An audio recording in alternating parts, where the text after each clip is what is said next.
Go, go.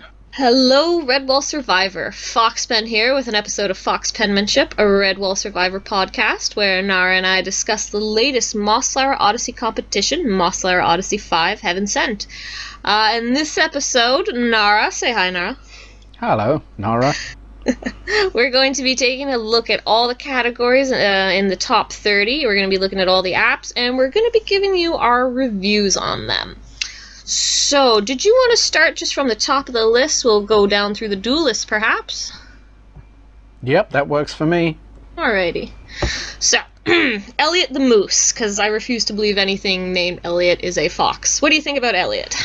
Why is this... Oh, okay, so Elliot can't be a fox, so you're saying, it's the concept of putting Elliot and fox together is bad, rather than all Elliots must be moose. There's no such thing as a fox named Elliot. Everything that bears the name Elliot is a moose. Everyone in Canada knows this. So Canada has a moose concept where all moose are Elliots, or all Elliots are moose. I'm trying to work out the Venn diagram in my head here. So last year in Belleville, Ontario, a moose got loose. And immediately... the moose was called Elliot. Everyone named it Elliot because of this old cartoon from the 90s, Elliot the Moose. And the theme song was, Elliot the Moose is on the loose. I see, okay. So Canada, as a country, has just accepted that if you are named Elliot, you are inherently a moose. Right, okay, so that's one thing we can immediately infer. We clearly shouldn't, because anonymity is key in this, but we can immediately infer that Elliot's writer is not Canadian. Otherwise, they would have known about this. And absolutely wouldn't have called their character Elliot. If only they'd known. Yeah. Sorry, Elliot. They could have avoided some embarrassment there. Okay, brilliant. Yeah, it's a good start. All right. Let's take a look at Elliot then. So what did you think? I thought it was a really good action scene. The fencing, the duel between him and the hare, and then all of a sudden 3 hares all at once. I think maybe this person wrote in The Beast in the Crater because we all kind of really perfected our action scenes throughout that particular contest we had to. It was all about fighting. Oh, that is very true. Yeah. I hadn't even considered that as part of this, but that does make perfect sense. Yeah, this is a very well-paced app. The fight scene is amazing. I was able to follow along pretty sharply.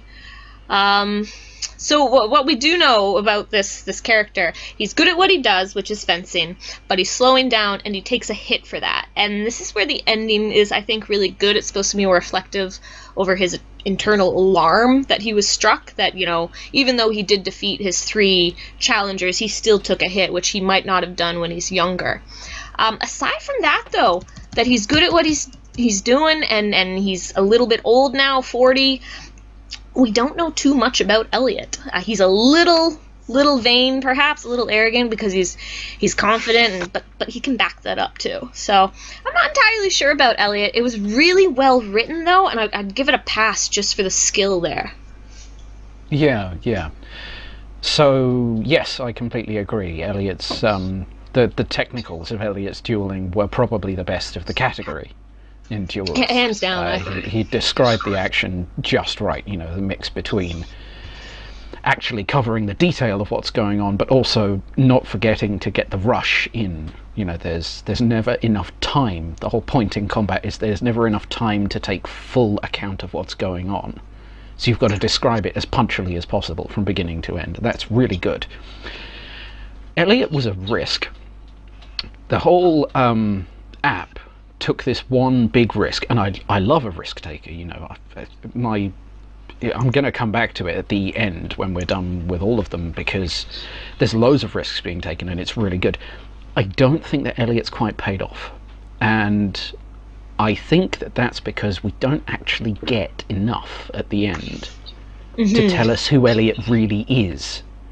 So we've got this fantastic setup, Elliot's like, we're playing along, we're doing this big goofy 90s swashbuckling movie scene. That's really what this is, and it's brilliantly written for that. Oh yeah, Elliot himself doesn't come through because we don't have enough space at the end. That's kind of, I think they could have cut away some of the some of the twists in the duel itself, you could probably have chucked the bit where he went from 1 to 3 opponents without too much trouble, and gone into, you know, okay, now the aftermath is a bit more of Elliot as Elliot. So I think we're pretty much agreed, actually. Yeah. I'd also like to point out he names his blade the Grim Reminder, and I'm such a nerd. Oh, I forgot that. Yeah. Yeah. I mean, we've all done it before. Oh, hell yeah. I have a shotgun. I'm a hunter. I've named my firearm. I'm that kind of a person, too. I can appreciate a tacky gesture, such as naming your blade. And I do hate to say it's very tacky. What did you call your weapon then? Mary Queen of Shots. Oh, that's fantastic. I think so. Oh, it's a terrible pun as well. It's so bad. Oh, I love it. Yeah. And it doesn't take itself too seriously, you know. Heck nah.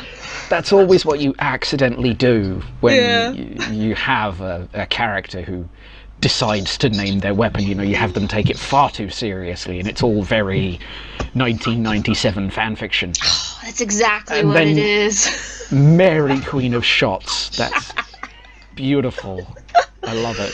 Oh, thanks. Well done. Thank you. So, okay, Grim Reminder. I can't lie, that does... It doesn't really dock any points, but it causes me to not give one that I might have done, maybe. Yeah, the other thing is harkening just back to how, well, we don't really know too much about Elliot. Every time he mentions Grim Reminder, that's 2 words that he could have used for something else. It's okay the first time, but to keep bringing it back, it becomes a little unnecessary, it becomes a little fan-fiction-y, becomes a little 1995 sitting in your mama's basement playing Dungeons & Dragons. Yeah, it really does. But, you know, it clearly had fun writing it. And technically they are a very good app. So it's all... Yeah, you gotta be dramatic in these apps. You do have to bring a little bit more oomph to it. And if that's what it takes, then that's what it takes. Absolutely. Good fun. Okay. Next? Fiyero. Was it Fiyero, or how when you were reading it, how did you pronounce this name? Fiyero. I did. I mean, I read the name on paper, and it. If I were to call the character Fiyero, I'd leave the Y out. But equally, having the Y there didn't really change much. So your mileage may vary. Yeah. I like the Y being there. It gives that extra kind of Yero. It's not Fiyero, because I'm very phonetic when I read, as you may have noticed throughout my contest. If I look at the word and I see a word, that's the word I say. I don't juggle my vowels too much. It does force you to lean into it. That's fair. Yeah. Where sometimes people might not. Okay. Yeah, go for it. All right. I like this app. This is the one that is going to have my vote, I think, when it comes down to the wire. I love the name Fiyero. I just love it. As you can tell by my reading, I love saying Fiyero. Also, I love, and this has come up a few times in the Discord chat as well as on the forums, flash, slash, crash, and that it ends, flash, slash, crash, the same way that it started. A little bit of a narrative bookend, yeah. I love that. I love seeing that. That is one of my weaknesses. It makes me giddy. I think it's pretty clever, actually. And I love that it starts as a song, and then it ends in the fight that he's singing about, you know? I love that whole tie-in. I like this character. He's silly, but in a really, you know, you could go have a beer with him kind of way. You could be friends with this person. And then in the end, you're led to believe, you know what, he can actually back up his stories. He can back up having that saber on his hip. So I think this character is really well written. It's clever. And I love some of the descriptors, like the amber ale. There was one other thing in this app that really stood out to me, but I can't find it just now. But yeah, the legend of how he killed the Bracken Beast. Even though he's changing identities, changing his name, he's still always he killed the Bracken Beast. There's some constant about him. He's attached to that story. It'll come up again. We'll learn more about him in the contest. And I think because he can fight, he's actually going to find a really good niche in the competition itself. He's charismatic. There's writing talent there, definitely. And the character itself, I'm very interested in. Okay, that's fair. Fiyero is a lot of fun. I will definitely give you that. What I did notice is there's no dueling in this app. We start. That's a good point. We start at the end of a song about a duel that maybe happened sometime in the past, and then we end the app before the next duel starts, or rather we end it with the 3 words //crash with no detail at all. Now I can't count this massively against him, but it does have to be a factor, a little bit of one, you know. Yeah, I mean, clearly... it is a duelist category and there is no apparent dueling in any manner. You can't really say he's dueling with his words in this one. You can't get away with anything like that. I'll give that one to you. Yeah, and I'm not going to count it hugely against him because, as you say, the writing's good. He's charismatic. It's a lot of fun. It's not a completely, you know, it's not stock. It's not particularly tropey, even though there's quite a lot there that could come from other places. I mean, I can't lie, when I was about 2/3 of the way through it the first time around, I was thinking of Puss in Boots from Shrek. Huh. You know, I was thinking, do you remember that app from the last contest, Bise the Creator? There was an app in the top 30, and it was a big, fat, orange cat. And he started singing a song. And when I first... do you remember him at all? I forget his name. I think so, yes. Couldn't remember his name for the life of me. Oh. No, but it was another fun app. And, yeah, it was a big, fat cat. Same thing. A bard. He was a bard. I think, yeah. Yeah, one of the 3 bards. That's the very silly familiar. Beast, perhaps, was he? Sure, the categories kind of elude me at the moment. But yeah, when I was reading Fiyero, I actually started thinking, oh, it's going to be another one of those guys, a fat, silly storyteller that isn't worth his salt. But then it turns out at the end, there's more to him than that. Yeah. So yeah, the silly beast, we had Marlock the King, Carly the Foxbat. Oh wait, right, that was one of the 2 contestant categories, so it wasn't that one. Beast with the gift of the gab. Traveler. It was the Traveler, I think. Jarl, yeah. Jarl the Wildcat, yes. Yeah, that's true. There's a lot of callback. Well, I say there's a lot of callback. I mean, immediately, the first couple of paragraphs definitely prove that these aren't the same 2 people. Their, what do you call it? Thumb is completely different. You know, the frequency and the length of the words, the shapes of their sentences, completely different. But there is a lot of accidental callback. Yeah, there's a lot going on here. So yeah, Fiyero has a lot of stock components about him, but he's not too tropey despite that, which is pretty good. He's a lot of fun to read.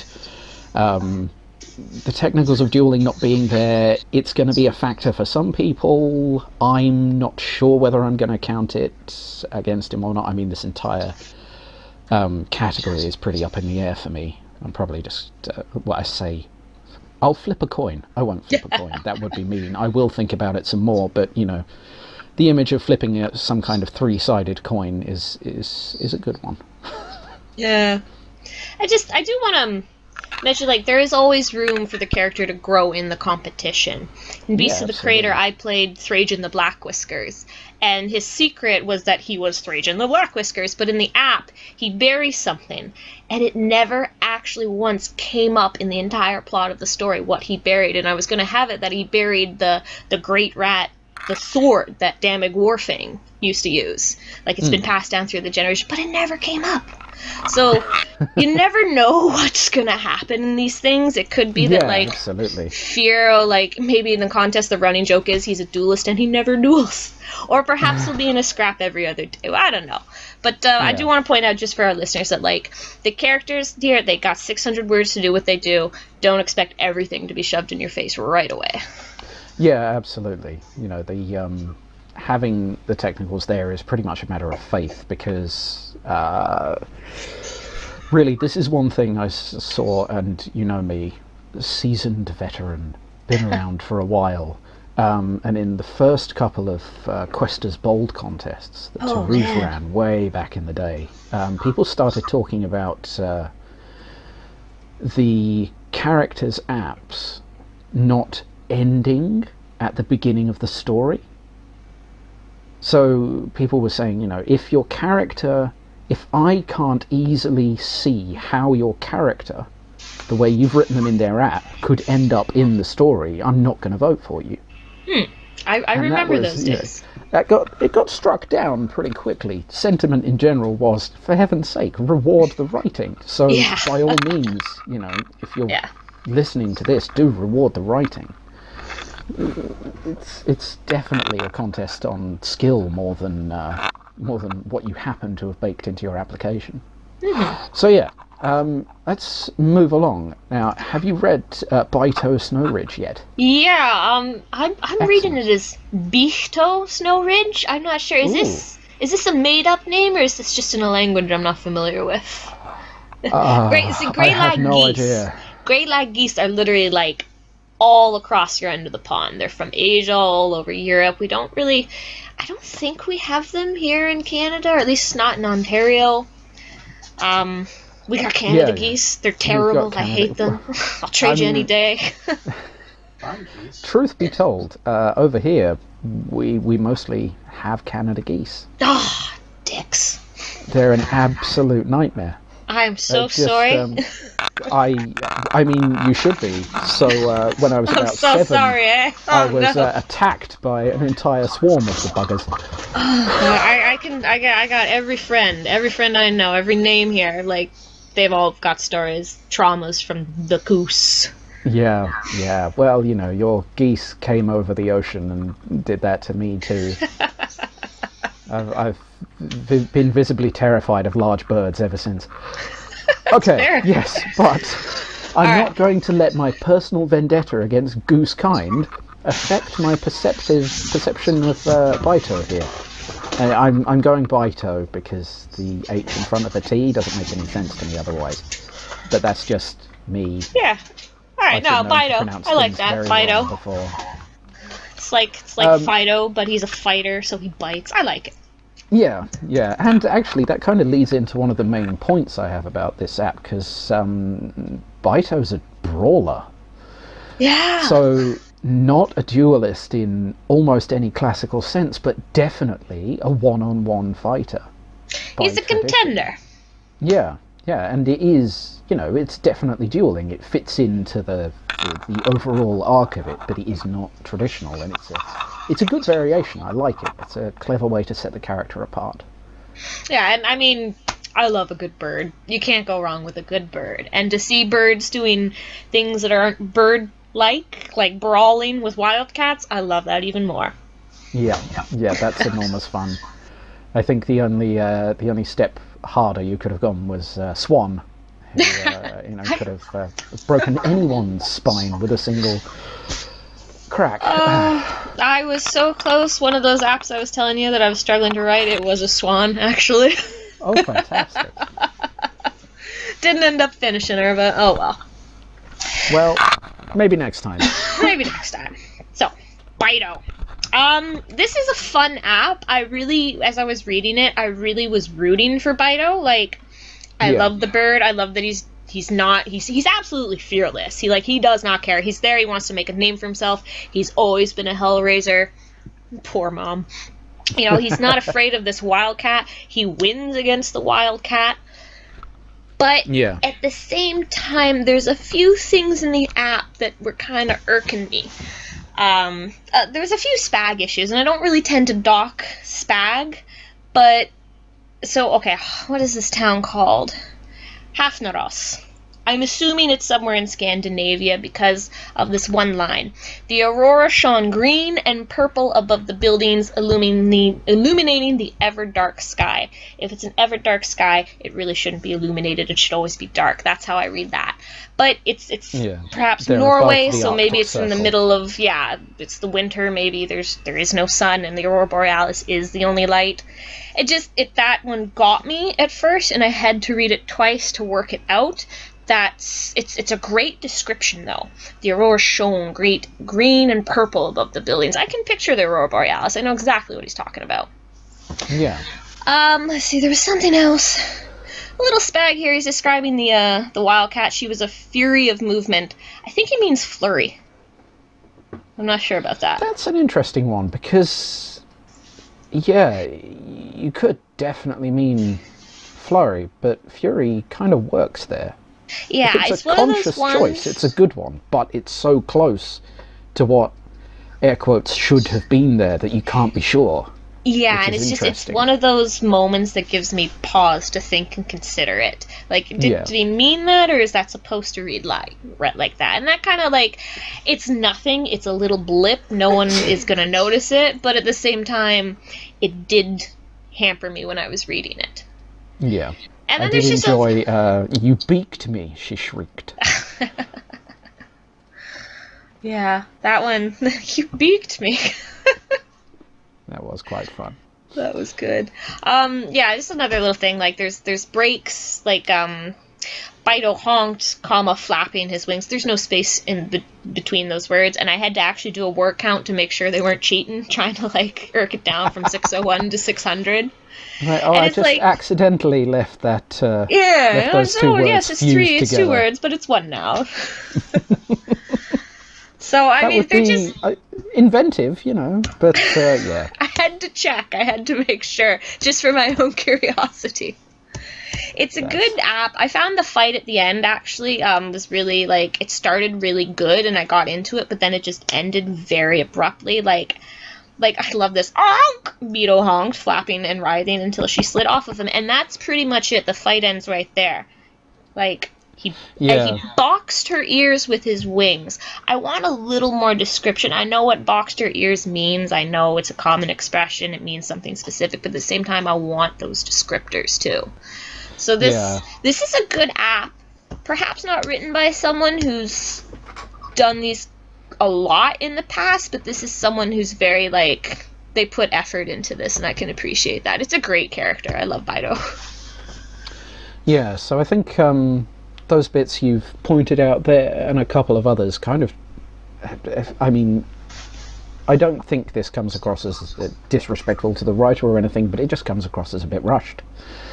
There are possibly points here where, there are, particularly those last couple of sentences. As she approached, Bihto boxed her ears with his wings. The cat collapsed dazed, and that's it. You've suddenly gone from this big fight to the end, and there's nothing more?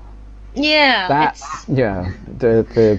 The cadence there is all off. And there's other points as well. The fight itself in places is quite laconic. It's quite slow and contemplative, and that almost works, but there's bits where it takes just... What I'm saying is the pacing of the fight, pacing of the words that are on the page right in front of you, doesn't quite support what's actually happening in the fight itself. So you've got this long section. The old badger referee stepped into the centre of the ring. His voice rang out above the din of stomping and booing. Fight. The goose spread his wings, circling the wildcat. That's about 25 words. She was a fury of movement, whirling and dodging as she approached the greylag. And that is about 100 words worth of content crammed into 8. So there's pacing. There is pacing that's off here.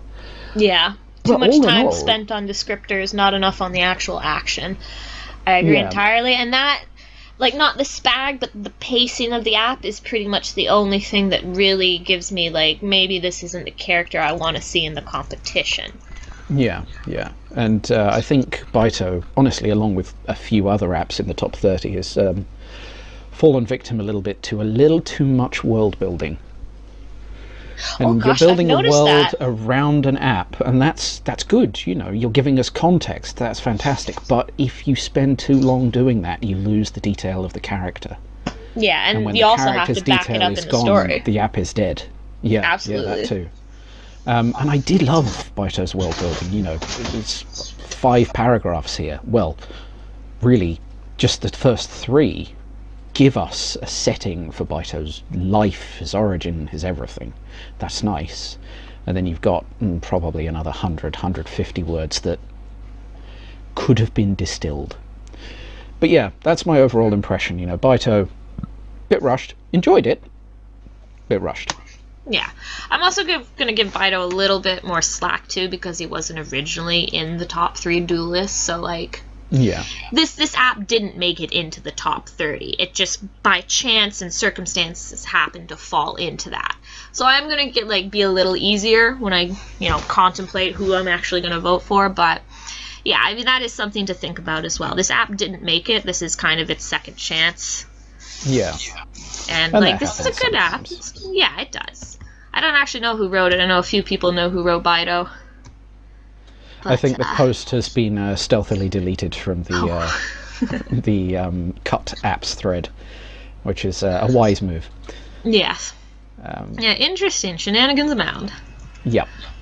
But yes, I'm quite a big fan. I do enjoy the world building. I think if Bihto got in, I'd love to see that leaned into. You know, they've got the real potential to really make us feel like the world exists, and it's got people, and it's got infrastructure and things, and I love that. I love to see world busy building around you. Yeah, because when a character exists in a vacuum, Yeah, that was actually one of the things Zevka and I, as Nuna Hooten in Mossflower Odyssey 1, Journey to Karagul, we really enjoyed building that world. Like, Karagul, and I should say Jartail / Isfon too, like, with the whole, the All-Mother, the whole religion that went into the world and everything it affected.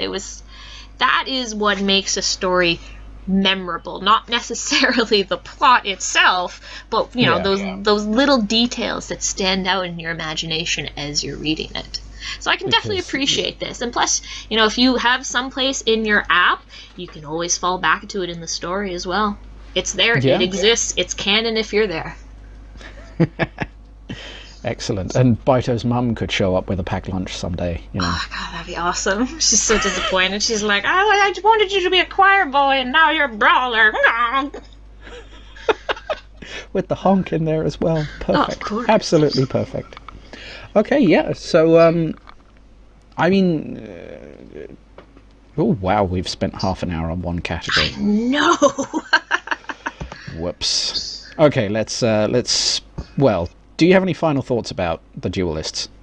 I've pretty much voiced them all. Elliot's a moose, Bihto's a goose, and then everything in between. Excellent. Yeah. See, moose, goose, and cat. That's slightly terrifying distribution for Redwall. A weird species spread this year. Yeah. Maybe they were all moose. Maybe that's it. Probably one elk in there just to mess with us. Why not? All right. Hey, it works. Bihto's from Norway or Scandinavia, possibly, and they call moose elg there. They do with the weird soft G. Yeah, I like it. All right, let's move on then. All right, you want to hit up the Berserker next? Or do you want to talk about who you're planning to vote for? I think let's go through the categories and then have a little chat at the end about voting intentions and so on. Jolly good. Yes, well, I think I like Elliot, and I really do like Fiyero, and as much as I want to root for Bihto, it's not my fault he can't spell, I fell in love with Fiyero as I was reading him, and I really want to see more about this character.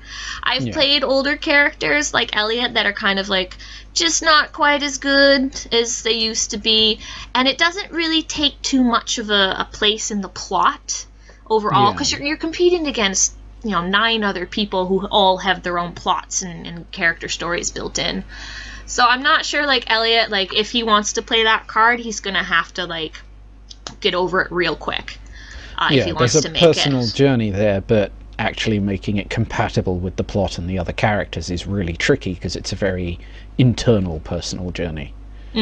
Whereas with Fiyero, I see, like, he gives us backstory with the Bracken Beast, but at the same time, there's still, like, we don't know too much about him. Just enough. We know just enough that I want to know more. So it's just Fiyero captured my curiosity, so I believe I'm going to be voting for him. Although I love you, Bihto.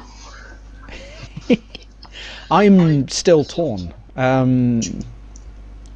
With Elliot, I do think too much is lost from, you get 50 words of the view behind the curtain, and I think you needed more.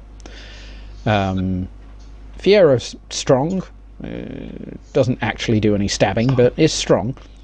Bihto takes that risk on the world building. Yeah, it's interesting, isn't it? There's a future character, I'll mention it when they come up, that, they have the same thing, but that intrigues me.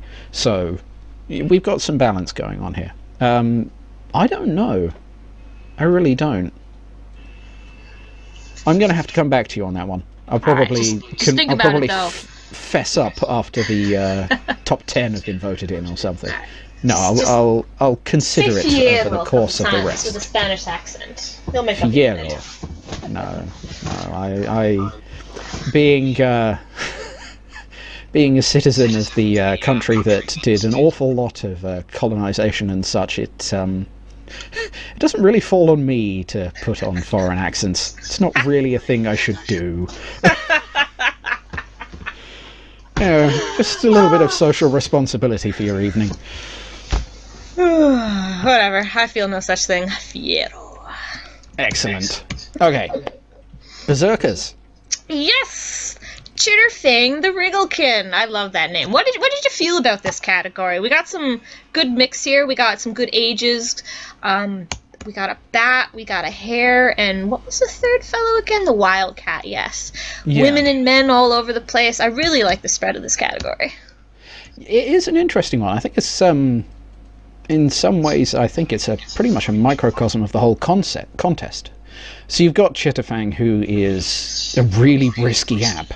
There's a lot in there that's completely foreign and weird, and drugs, stuff that people aren't entirely used to. It's some kind of I forget what they call it, but focusing on particular bug types as they're crawling around while you're eating them in order to fuel your own murder rage. That's way out there. So Chitterfang's a really risky app. Elias is a really safe app, because we've seen the story of a hare, a military commander, a responsible creature, in a position of power with a vendetta so strong that it overrides their respect for their own job. We've seen that before in canon, in Redwall itself, and in the stories that people tell around it. So that does make it a safe story. And then Ilka is a little bit of a gamble in both directions. So the same way as with Fiyero and the dueling, there is in fact no berserking in Ilka's app. Yeah, I think she basically the whole thing is a conversation between her and her broker, whatever you want to call him. Broker, that's good. And that's weird to me. That's a different kind of gamble, which is saying, here is a slice of life that is completely outside of all of the rest of the context. But I trust you all to understand how it works. And so I think, the three main app strategies that we see throughout the entire contest are represented here. Yeah, that's actually a very good summarization. I didn't even realize that until just now. Yeah, you have your risk with Chitterfang. You have your medium level app, I guess, in terms of like the ambition, the taking of a risk with Ilka, and then you have your tame vanilla Elias. They're all good apps, mind you. Like when I say tame and vanilla, I'm not saying like it's a boring app. It's in the top 30 for a reason. Yeah. But Elias is very app. Safe, but it's written in a very, and I don't mean adult isn't sexy. I mean it's a very mature written app. I don't mind this hare going out for revenge. I was upset at the end of the app when, like, everyone's dead, including his own comrades. I knew it was coming. It's typical of the Berserker trope. But it's still like, I felt for him. I was like, no, he's lost literally everything. He's disgraced. Like, what can go? Like he's literally at the bottom now. So what now? What now? The story. Yeah. But yeah, like you said, we have seen Elias's. I mean, Lady Kreger Rose-Eyes is the one I can think of. She's the berserker that kills Damek Warfang and thinks nothing of losing her eyes in the process. Yes, of course. Which, I've forgotten which story that was in. I mean, it was... Long Patrol. And she made it to Marl Fox, and I think she died in Lomehenge of old age. Yes, that sounds familiar. A few books later, because she was the Badger Mum for a while, or something along those lines. Yeah, so, yes, I think... This is what I think of... That's what I think of the Berserkers as a whole. Category by category, then? Sorry. Entry by entry. Yes. Shall we... Let's talk about Chitterfang the Wrigglekin. Absolutely. I want to give kudos where they are due. The name... Yep. Spot on. Spot on. If I saw that on a driver's license, I would not question it. I think you probably should if you see it on a driver's license. Heck, I'm in the passenger seat of that car. Safe journey. I love it. Chitterfang the Wrigglekin. It's so silly, but it's so awesome. It's like Nuna Hooten's name. It was ridiculous for the sake of ridiculous, and I love it because of that. Yeah. Chitterfang, this is a good app. When I was reading it, I was thinking about the bugs, and I think they're bugs with perhaps some toxins, or like there's a mold that they carry or a pollen that they carry that encourages the hallucination that works Chitterfang into this berserker frenzy. I was really brokenhearted at the end where she she killed her what was he, a vole? Yeah, Brennan. Yeah, Brennan, where like he turns farmer. up dead. Yeah. I was really like, he went to her for help, and it's so typical with the berserker that they berserk out and they kill everyone around them, loved ones, etc. And I knew it was probably going to happen, but when it did, I was very disappointed because Chitterfang is legitimately like a good guy.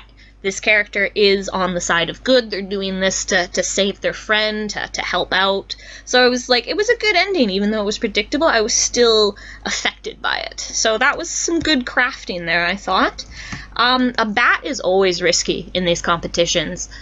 I think, we've had 2 bats over the years? No, 3. There were 2 in Quester's Bold 2, I think. Vitora and someone else. Oh. And then Callie, of course. Everybody loves Callie. Wasn't Vitora Quester's Bold 4? Oh, maybe. 3? I'm not entirely sure. I showed up in the ROC just before Quester's Bold 4. I know so she I wasn't think she was 2 before me. because I was in 2. Oh. Yeah, I'm that old. Hush, whippersnapper. Yeah, I was in 2 and mostly... Sorry. For anybody listening, there's like maybe 4 years difference between us. It's really not like... Yeah. QB2 was mostly... I think it was entirely vanilla, so 2 rats, 2 hares, mouse, couple of voles, something. I think there was a shrew, too. You might be thinking of shrew rather than vole. I remember the art. I never actually read Quester's Bold 2, so I can't really recall. Yeah, it was it was somewhere around 15 years ago. Have mercy. Yeah, a long ways away. Oh, yeah. Yeah, we've had several bats over the years, because we had, Kali in MO4, and Vitora in... Oh, I really can't remember which. I'm sure it was QB3. Quester's Bold number... that one. That's the one, yeah. Yeah, that just a one. little bit of distortion there. Sorry, your signal's breaking up. Oh well. So yeah, Chitterfang. Yeah. I I'd like to see a bat. They're hard to write. They're mammal and they're avian all in one, but they're not as common, so you can actually do a lot with them. Like Callie was like no other bat we've read about in the books. Yeah. She wasn't like Victoria at all. She was her own thing, and that was great. And like Chitterfang, just right away she doesn't echo her own voice, so I like her so much better than the canon bats of Redwall. Oh yeah. I hated their accent. Oh, I mean, yeah, that was one thing that Jakes did do. He did come up with some really annoying stock accents. I will never be brave enough to write a mole. If anyone writes a mole, you are 10 times the better person. I just read I barely read accents, so I do. Excellent. Yes, so... I like this. This is a good app. The mention of, like, either just, like, focusing on the bugs really hard and going into a trance-like state, like the bugs are perhaps, like, kind of this mantra-esque thing that gets her going, or the hallucinogen aspect, which I take away from it. I like that. That's a little risky. Anytime an adult theme is explored, and I know this is a PG-13 competition, but if you can explore that theme and do it well, you have my respect as a writer. So I like Chitterfang. I think it's a good app. I think how she becomes a berserker, and also just by merit of being a bat, I really like that. Yeah. Yes, one thing you've said there ties into a point I had here as well, which is Chitterfang kind of stays conscious through the berserker phase. Oh yes, that makes sense. So you've the actually, dive, dodge, the roll is still going, where I think most of the time in the past, and even in Elias's app down here, you just get snap, cut to black, total blackout, and then everything restarts again with everyone dead. And Chitterfang does do that, sort of, but also not, because she spends about 150 words in the berserker state before you make that transition, and I like that. Yes. The fact that the writer has actually confronted that and said, I'm gonna keep writing even when I'm in this state that should see my character totally incapable of thought. And I think that's important too, because in the contest you're not going to be able to get away with, and then they blacked out and woke up and everyone was dead. No, you're going to have to push by that and find a way to either your character perhaps confronts their demons, or is told about the demons later on, or has a moment of consciousness that changes their character, does something else with the plot. I like that Chitterfang's already taken that step towards that. Yeah, exactly. I think it's going to suit the narrative really well. I mean, that's really my main point. I think that overall Chitterfang is one of those really risky apps, and I think she almost completely pays off. Yeah. There's a couple of moments in there that I don't quite remember, but there's some similes that sort of cross over the organic to inorganic boundary. A short crystalline note. That does feel a little out. Like a little not quite right with the rest of the tone, because the rest of the app is so organic and squishy and horrible. Having this presence of crystalline something that's outside of the realm of the organic seems weird. But that's really the only word that caught me in the whole thing was the word crystalline. Crystal, yeah. It's a beautiful thing in an otherwise dark app that, it starts with a robbery and ends in massacre.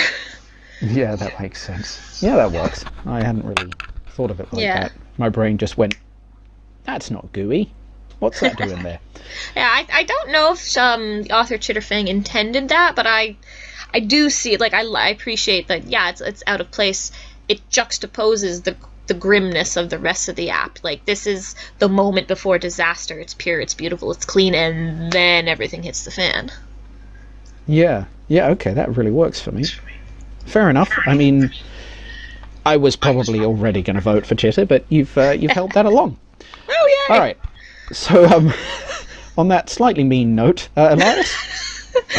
Elias! Hey, Elias, we weren't Buddy. just talking about, other apps. Right. I like the Elias app. I know I called it vanilla before, and it is a bit of a vanilla app. It's a hare. He's part of the patrol. Does it branch off of the long patrol? Probably. 45. He reminds me a little bit about Nuna Hooten, just because there's that, an older fellow in a military role who loves his family. But, Nuna wasn't a berserker. He was an owl. In that regard, at least, they're fairly far removed. Let's see. The whole, I like the consistency. This is all about his wife the entire way through. This is what he's there for. He's there to get vengeance. I like the whole, the be with me, she's whispering to him. It reminds me a little bit of Gladiator. He's, the whole thing starts because his wife is murdered and everything, and then he's all gladiating. But, with Elias, I really liked, it's another one of those apps that addresses, like Chitterfang, addresses a kind of adult subject matter. This is a man who is intimate with his wife, and he's so devoted to her, he's going to go crazy to get vengeance. I like it. It's handled in a very mature way that doesn't make me think, it's some 13-year-old role player who's writing this app, right? This is they're ready to handle it seriously. It's a deep, furious revenge, and it has none of the ham. Yeah. None of that, traditional Redwall vengeance ham. Yeah, this isn't Basil Stag hair, man. Exactly.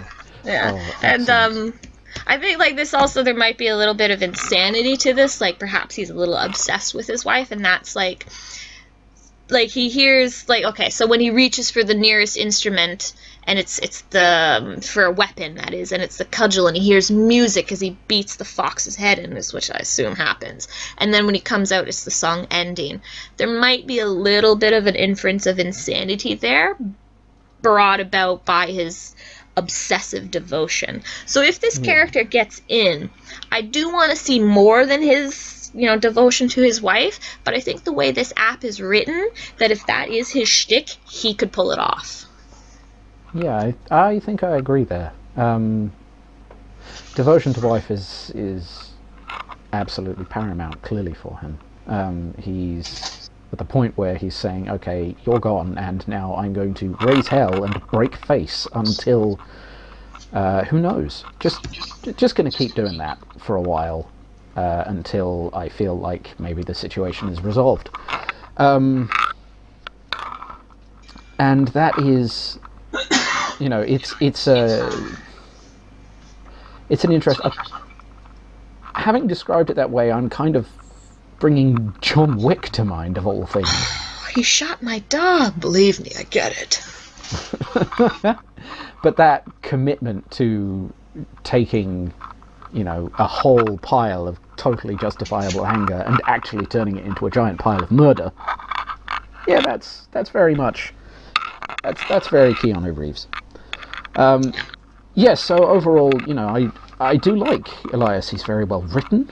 There's no technicals that catch my eye at all here, really. No, it's a pretty plumb it's a really app. Smooth read. The only thing that jars me is the Blackout Berserker. It's fairly standard, but there's a flip side to that, which is Blackout Berserker is really the default thing. So yeah. Oh, I actually just realized this. The way you could spin that is this is his first Berserker massacre since his wife died, I remember. I think it actually says in the app it's only been a few days or weeks since his wife was murdered in their own home. So maybe this is he's the berserker, this is his revenge, and that's why it's so powerful.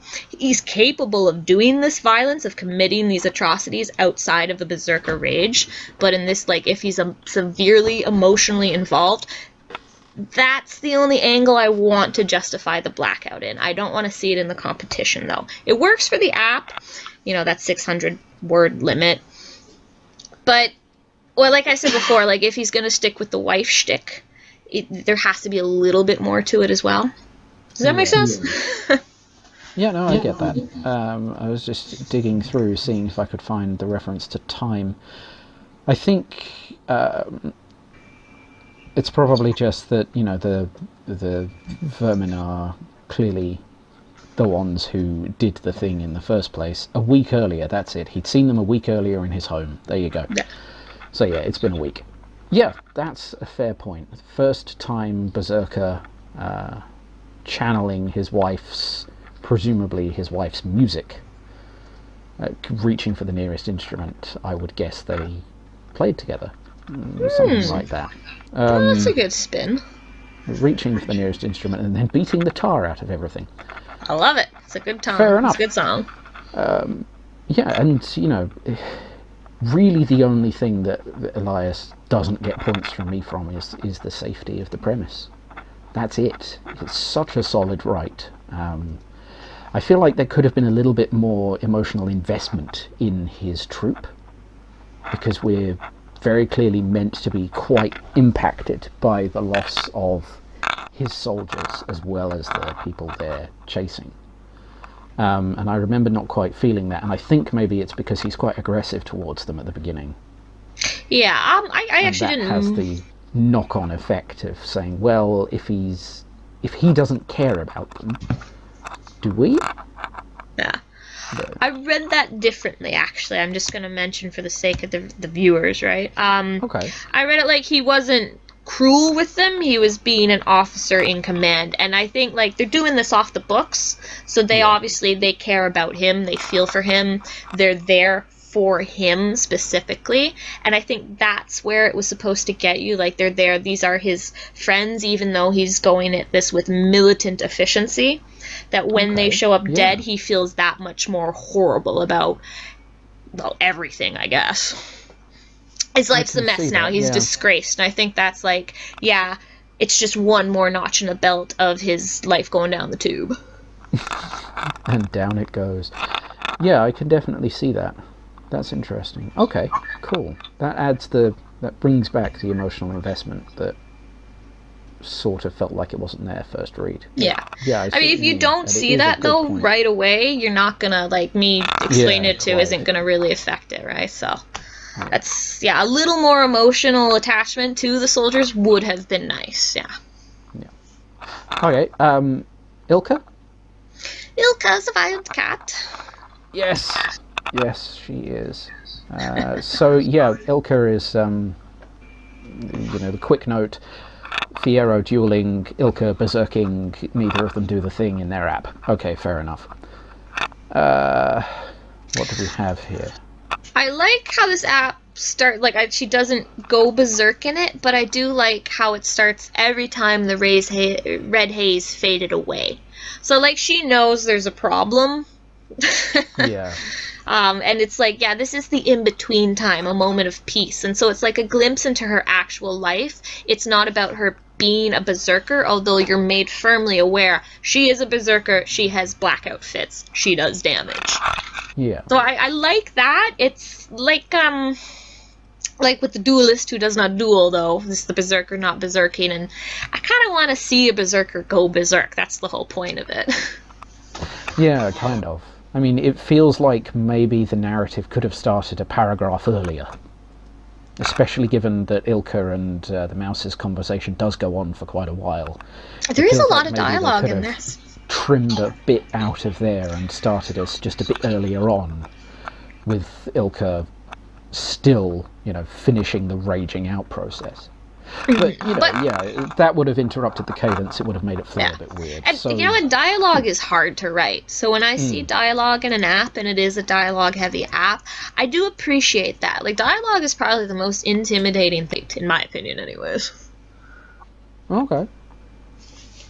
I don't know if we're the same on that. I'm trying to work out which thing I don't like writing. I don't know. But fair enough. Okay, so yeah, good dialogue is absolutely worth its weight in gold. And most of what's here does feel quite natural. There's a little bit of extra swing to it that threatens to go into ham territory It doesn't quite get there, which is good. Yeah. Yeah, this app, like, harkening back to the beginning again, experience had taught her that clients handed over their post-job payments more enthusiastically to a grisly monster than to a pretty kitty cat. And that's like, you're not wrong, but the visual is almost too much. Like, I wouldn't conduct business with a blood-slathered cat. I'm sorry. I'd be like, no, I'll go take a shower. It's like, just there's a brook. It's just 5 minutes walk away. Can you just go over there? There's a puddle by the bit? curb. Come on, wash your face. Excellent, yes. And I do also definitely have the mental image of Ilka just sort of coming back to a client with a dead mouse in her mouth, exactly like real cats do. And it's like, no, put it down. Don't bring that in the house. Yeah, really, like, you're tracking blood through my carpets, man. This is Berber. Excellent. Yeah, so Ilka is pretty well, what's there is fairly well written. I find it very slow paced. Yeah.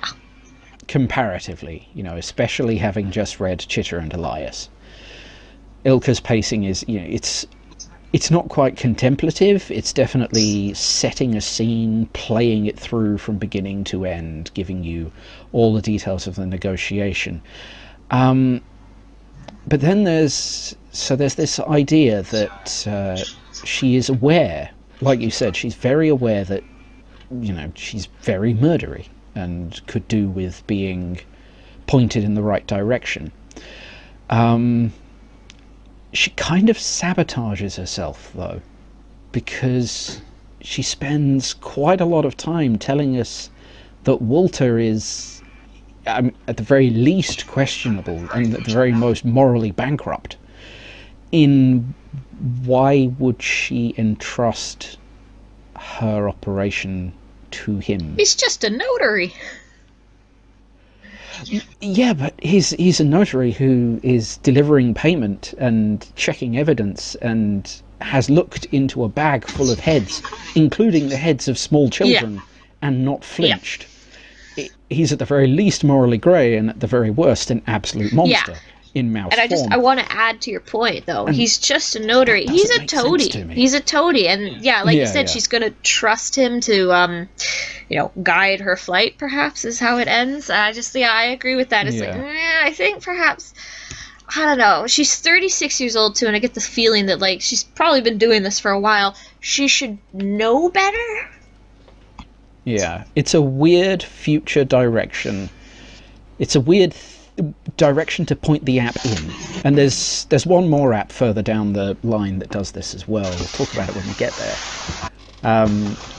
But yeah, it just, you go through the app and fair enough, you've got all these details, you've got this character building, you've got some useful stuff. You've been given a bag of tools and you're looking at a big pack of furniture, and the furniture is called Berserker, and you're like, okay, I can build this, that's fine. But yeah, that last bit where she's like, why don't you tell me what to do? That doesn't make sense to me given the rest of the app. Yeah, it wasn't abrupt, the dialogue. I could see kind of where it was going, especially when she outright says, I'll make you a deal. But yeah, it kind of just seems out of character for her based on what we've learned already, and what we've learned is enough to go on, I think. Yeah, exactly. It's internally inconsistent. That's the thing, and given the category she's in, that might be enough to be fatal for me. Yeah. It is a good written ad. Like I said, like, dialogue is personally, it's hard. It's fun once you get going, but it is hard, especially when you only have 600 words. I think a lot of this app, maybe it was one of those famous last-minute apps. Sycamore, I'm looking at you. But maybe, like... I don't think it was. It's very deliberate in how it's put together until those last few paragraphs. It's I don't know, I get the sense... It feels like maybe it's an app that got to third reading and then the person reading it went, oh, wait a minute. If I just leave it like this, it's not interesting. Oh God. Always, yeah, maybe. I mean, gosh, we've all been there. I can see myself doing it. Put it that way. You and me both. I think this app could have been polished so that its final outcome was better. For what it is, though, it is good. It's a little bit. Yeah. The pacing is really what drags it down for me. The pacing, and then the fact that this cat kind of comes with this left field plan at the very end, and I'm not sure, like, maybe they're trying to, like, get into the storyline of the competition, and maybe they have bigger and better ideas on the stove waiting for us. But for the 600 words we're given, it seemed a little sluggish to me. Yeah, I would agree. Okay, so we're at the 1 hour mark, so I think we should probably move on to category 3. Oh my gosh. Oh man. Oh dear. Yeah, we've gone a bit over here. Okay, so the schemer. Yes. Elsabeth van Riften. Elsabeth van Riften clearly plays Skyrim. Oh, is that okay? There's bits from there. Well, Riften is a town in the game. You know. It's the town of thieves, and it's also where all the Khajiit hang out, and the Khajiit are like these cat people. So, Elsabeth, I'm on to you. I gotcha. Yeah, that is a fairly obvious link. Mm-hmm. Oh dear. As far as the app goes, Elsabeth though, I really enjoyed Elsabeth. I love the whole, she's like from fallen nobility and she's ambitious, she wants to get back, she's doing what she needs to. But she is such a schemer. The whole time she's like, things are going through her mind and she's always thinking of the next step she's going to take to get to where she needs to be, you know? There's a little bit of a past thrown in there. You know, her family's fallen from grace. I think she might have some mother issues because a vision of her mother's face passed through her mind and she winced as though struck. You know, to me, that's like, okay, maybe her mom was like really domineering and put a lot of pressure on her to be great. Maybe she loved her mother a lot and her mom's dead and so she's doing this for mama. We don't know. It's a hint. It's a stake on a string dangled just out of reach, and I want it. Okay. Yeah, I mean, the truth be told, I'd seen that, you know, this motivation of mum, and I hadn't really baked it into my final assessment. But yeah, that's good observation. I mean, it's pointing out that, you know, she's always looking for the next possible out. I love that. That's a pretty solid point. Now, there's a flip side to that for me, which is when the Major finds her out, there is no reaction at all. Oh, you mean like an emotional reaction? No emotion whatsoever going on in there, and that's weird to me. You know, there should be at least a moment of, oh no, okay, what on earth do we do now? Because being caught in a lie is scary. Being caught in a situation where you might be about to lose everything is much worse. But there's none of that there. She just goes straight to, should I stab him? No, I'd probably better not stab him. I'll give him some money instead. I understand. It's, it's logical. It's white for privilege a schemer to be that way. It kind of makes sense. She's come from money. Money's always solved her problems, and now it's the bane of her existence, right? That's how I interpreted that. She's like, I could stab him. Okay. I could do that. But he's in so much better shape than I am. You know what? It's time to bargain. I'm physically outmatched. I don't have the moral compass that everyone else does, so I'm not too despairing about being caught. Hey, maybe I can buy him off, and this can all be a bad memory, right? She's done it with everyone else. She's done it with, I think, the cook or the quartermaster she mentions earlier.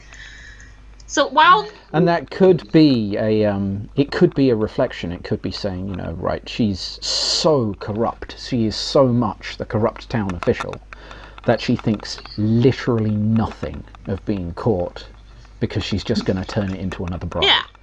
I could buy that if the rest of the app were written with that sort of level of understanding of how people work. It's not there. It might be there. The character might very well be extremely clever at these things, but from what I can see, she doesn't explain at any point how she's leveraged any of the other characters, other than with money. That's a very good point, too. Whether or not you see her reaction as just she's a product of her rich, snobby environment, her own scheming mind, versus maybe the writer didn't think too much about the reaction. The character does kind of, she's not a knee-jerk reactor. It's all, and that's good. She's a schemer. I see that, and I appreciate that about her. But I really like how, if you squint a little, everything in this app I feel can explain the last thing. It starts, she's scheming, she gets caught, she's scheming, and it ends, she's back to scheming, right? She's going real up far north, but she's I don't care what I have to do, I'll bribe everyone, I'll do what I gotta do, I'm not gonna be some mid-level paper pusher, I'm bringing my family back to glory. The way she knows how. Yeah. Now that's interesting, because have you seen the film Klaus? No, I have not. It's come up a few times in the Discord as an example of a really good animated movie, because it's fantastic. And the beginning premise is... Oh wait, Klaus, the Santa Claus movie? Yeah, okay. Except without actual Santa Claus, it's the one that dances around the concept of Christmas and never actually is. Still haven't seen it, but I know of it. And this isn't much of a spoiler. The very first few minutes of the movie are an incompetent postie who keeps wasting money being fired up to a colony up north. I couldn't help but think of the same thing. Because they're being sent up there outside of any of their comfort zone, being told, you've got no way out of this. And when they get there, they're like, right, how can I turn this to my advantage? Oh, I can't, not without doing it right. And that's where the narrative diverges. I don't want to see... But it's just a reminder, really. It's not much more than that. Oh, yeah, no, and that's fair. We're comparing one of the duelers to Jarl from the previous top 30 app contest, right? Yeah. There's only so many stories you can tell. And the more you read, the more you watch movies, you are going to find more parallels, of course. It's inevitable. But on that note, I don't want to see her do it right. I want to see Elsabeth keep scheming and doing it wrong and getting caught and finding a cool way out, not just maybe I'll bribe him. No, I want to see her fall back on the other characters and develop a little. And I want to see her scheme, and I want to see her get away with it at the expense of the other characters too. To me, she's a schemer 100%. She fits this category to a T, and I see that absolutely. I can see so many good things going for her. She can just pull on any string she wants, and there's going to be a story there for her. Yeah, crooked accountant is a very fun subclass of schemer. It's very interesting. And technically, the technicals of the writing are good. She's a solid app, honestly. Oh yeah, absolutely. It's a very smooth read. It was a good read. Had me interested the whole time. Yeah, that really is my only, note of caution is there's emotion missing from odd points, but that's just a thing. It's just me looking at it, having my own reaction. It doesn't mean anything really to anybody else. It affects your vote. Okay, that sounded a lot more nihilistic than I actually meant it to be. It probably will affect my vote, yes, but it doesn't need to affect anyone else's. Right. Shall we try Lucan? I liked Lucan. Yeah, we're still on 10 minutes an app here. Lord. This is not good. All right. Lucan, the 16-year-old dude mouse. I like this app. Yes. I mentioned to you in our chat that there's some Scooby-Doo stuff going on. This was one of the apps that inspired that contest. The fake ghost, I loved it. I was giddy. I was clapping as I was reading this app. I absolutely loved it. So much fun. It was so fun. And I love that he's got a goal in mind, and it's to be the Abbey warrior. And this whole thing, it's this cute woodlander prank. If a rat did it would be horrible and cruel, but he's a mouse. He can get away with these shenanigans. And he wants to be the Yeah. warrior, but he's not ready, and he's not. He's 16 and he's pulling these pranks. This isn't a fight. One day he's going to come across a vermin that isn't scared of his glow-in-the-dark mushrooms. So I like that this character, throughout the app, I'm seeing so much potential for him. It's also a very solid written app. I don't think I noticed anything fuddy-duddy when I was reading it. There's nothing that really tripped me up. It was a ride. I loved it. So I love the fact that I could see this character existing in a Redwall book. I could actually see. Yeah, he's like Gomph in a little bit. Yeah, and he could absolutely be there, right in the middle of any of those books, just acting as the comedy relief and a little bit of a prankster and getting some good stuff done, and then coming under actual threat and, at that point, having to be saved by someone else. But there's a lot of fun in here. What there isn't, what I would have loved to have seen, would have been more dread. Now, I know that's like... Actually, you know what? I'm going to take that back. I don't think it does need it, because the rats do freak out, and they freak out in a way that tonally suits the app. Mm-hmm. So that's absolutely fine. You know, I don't need survival horror dread. Not in an app of this tone. This is very much young adult, enormous fun, silly novel. Let's go for it. I'm pretty much happy with it. I mean, okay. From a technical perspective, I'm sitting here and I'm looking at the sentences, and a lot of sentences have similar structures. So you're looking at, lots of individual, very atomic sentences. Nothing runs onto each other. There's not much in the way of big description, and there's a lot of action 1, action 2, action 3. But it's still a lot of fun. Yeah, I think that sentence structure makes it read a lot faster, and it contributes to the camp for camp's sake. It does, that is true, but it sacrifices a lot of description power. And it's a question of which side of that sacrifice do you come up on? Because, it makes it read fast and fun, and it really, really, tonally, it is Redwall. But everything that we all tend to do in these contests is, we go right up to the other end of young adult. We're writing big fantasy civilizations and religions going bad and social structures that are doing horrible things, and this isn't compatible with those.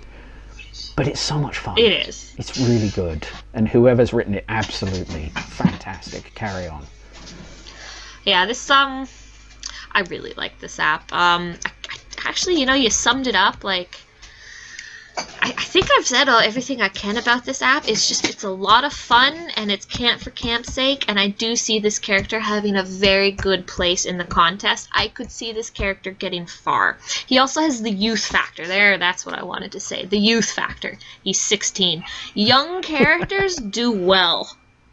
If you remember Quester's Bold 4, do you remember how hard the audience's heart broke when Gabrielle died? Yes, and I'll never forget that, because that made me realize, people do care about children in these things. I mean, Gabby's also was absolutely fantastic at keeping the tone of a kid caught in a bad situation, and they maintained that so well, with the kid still being a complex and in-depth character. So everyone was invested by the time she went. It was painful. Yeah. And brilliant, fantastic writing, really well done. Oh, good lord, yeah. Now, we have actually managed, if we do stop here, this app in 5 minutes. Shall we try Merrill? Yes, absolutely. Merrill, the 24-year-old hedgehog. Some more Scooby-Doo shenanigans. Oh, yeah, I love this one. Lots of Scooby. Yeah, just before I get started, just because we're about to start Merrill and we ended Lucan, I wish one of these characters had got in, not both, because both of them being in the same category and having like these fake supernatural gimmicks to them, it's like I think it kind of rubs away a bit of the shine that's on them both. If there was only one of them, it'd be the most amazing, spectacular, hilarious, creative thing. But because there happens to be two of them standing toe to toe, I do think a little bit of that glee is lost.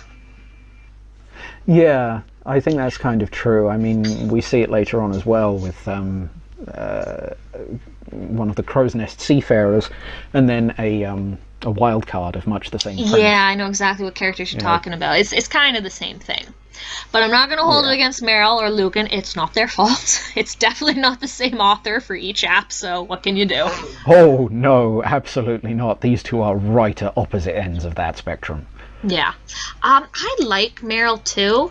She's like Lucan in that she's clever. She can pull off this scheme. She almost convinces the otter that goes after him, Killian, but he does catch on to her, and then it gets even better in that there's like this hilarious kind of push back and forth where he actually goes over a cliff. And yeah, I had to actually reread that for a moment because I was like, did she just kill a guy? What? I thought the whole thing was she didn't want to. I mean, you know, it's a Mossflower Odyssey app. It wouldn't be out of place. I know, but it did seem out of place for Merrill, and that's why I really like how at the end she actually offers him his paw and like pulls him back in. Like she's not gonna sink to that level. She's a schemer, but she's doing it for what she thinks is the right reasons. And and I want to say I love that it failed. Admittedly, Elsabeth failed as well in her scheming. I really like the way Merrill's scheming failed, because it should have worked, and you get really frustrated because there's this guy who's, you know, he could have taken the out, and he didn't. I know! And that's just like, oh, sod. Yeah, it's right there. You were supposed to take the gold, be glad of my death, and move on. Yeah, but no, he's got to be a goody two-shoes. Yeah, not only is Merrill, you know, pulling this con for what she feels is the right reason, but she's actually telling the settlement that she was attached to, don't worry, I'm dead, which is there's a lot of pathos there. I really like that. Mm-hmm. Like, it's like it's everybody's good intentions are foiling everybody else's good intentions, and I get the feeling that kind of theme follows Merrill throughout her life. That's what I'm getting from this app, and so it's even more frustrating when like you're seeing her go through this action, and you're like, yeah, all he has to do is take the gold and move on with his life, and everybody lives happily ever after. But then they don't, because nobody does what they're supposed to. And it's just, no good deed goes unpunished, eh? And Merrill is the embodiment of that. Absolutely. And the phrasing there, you know, this whole frustration, I think that really always grabs me, because when you get two characters who are absolutely doing their thing, and when they interact it drives you mad, that's a good writer. Yeah. That really is. You know, you've caught the whole irritation of being human and just distilled it, admittedly into a hedgehog and a mouse, but yeah, the point still stands. Yeah. But yeah, so technically Merrill's really strong, description's solid, there's even a bit of a fight scene in here, and that's handled pretty well. The concept is fine, you know, coloured combustive powders have existed since like 1200 AD, something like that. Earlier still in China and Asia. Yeah, my only criticism that I do have noted down here is that sometimes the prose gets really dense. You've got to slow down as you're reading it in order to take everything in as it comes. Now, that's probably just a product of being locked into 600 words. Or it might be a thing. So try to resist it if you get in. Yeah, it is a bit of a wordy app, and like, you don't need quite that amount of description, but I think if you can take this writing and just spread it out over like 1,200 words, I think Merrill's really going to shine. Absolutely. Fantastic. That's another 5-minute one. Have you covered everything you wanted to say? Yeah, the schemer category was pretty straightforward. I think I've covered everything I wanted to. You've gone silent there, but I'm assuming your signal's about to come back in. There we go. Yep. Yeah, good. I've pretty much covered everything I wanted to with the schemer. It's a very smooth category, and I enjoyed all the apps. Yeah, it's well distributed. I think you've got that whole tonal distribution as well. Lucan, very much the, kids end of young adult. Merrill, very much the adult end of young adult, and then Elsabeth somewhere in the middle. It's good stuff. I like these categories. Let's do Seafarer. All right, the Seafarer. Let's see. Excellent. Before we start Seafarer, this is a really strong category. To me, this is probably the strongest on the board. I'm very impressed by what I've read. Oh, that's good. That's good. I was actually a little worried about this category because I was thinking, what is a seafarer really going to have to do once all those ships land in Mossflower, and then haven't they already landed? So I was worried. Well, I mean, yeah. What you do is you hire some local woodworkers and you just put wheels on the ships, and then you're good to go. I guess so. Yeah, I think just because of my fears of what is the Seafarer gonna have to do, we already actually had a competition. The Treasure of Captain Blade. MO3 Caragol. Yeah. Oh, yeah, and it's just that was all sea stuff, right? So I don't want the Seafarer to get caught up in things we've already read before. I think the Seafarer is gonna have their job cut out for them, but this is a strong category. Yeah, I think that's more of a challenge for when they get in. Past that point, they're going to have some knowledge of... it was MO2, wasn't it? Caragol. No, MO1 was Blade. Caragol. 2 was MO3. Journey to the Deep. And MO3 was Captain Blade. Yeah. Okay, yes. They're going to have to be aware of what's in there and, make sure they don't repeat anything. Broadly speaking, I've got...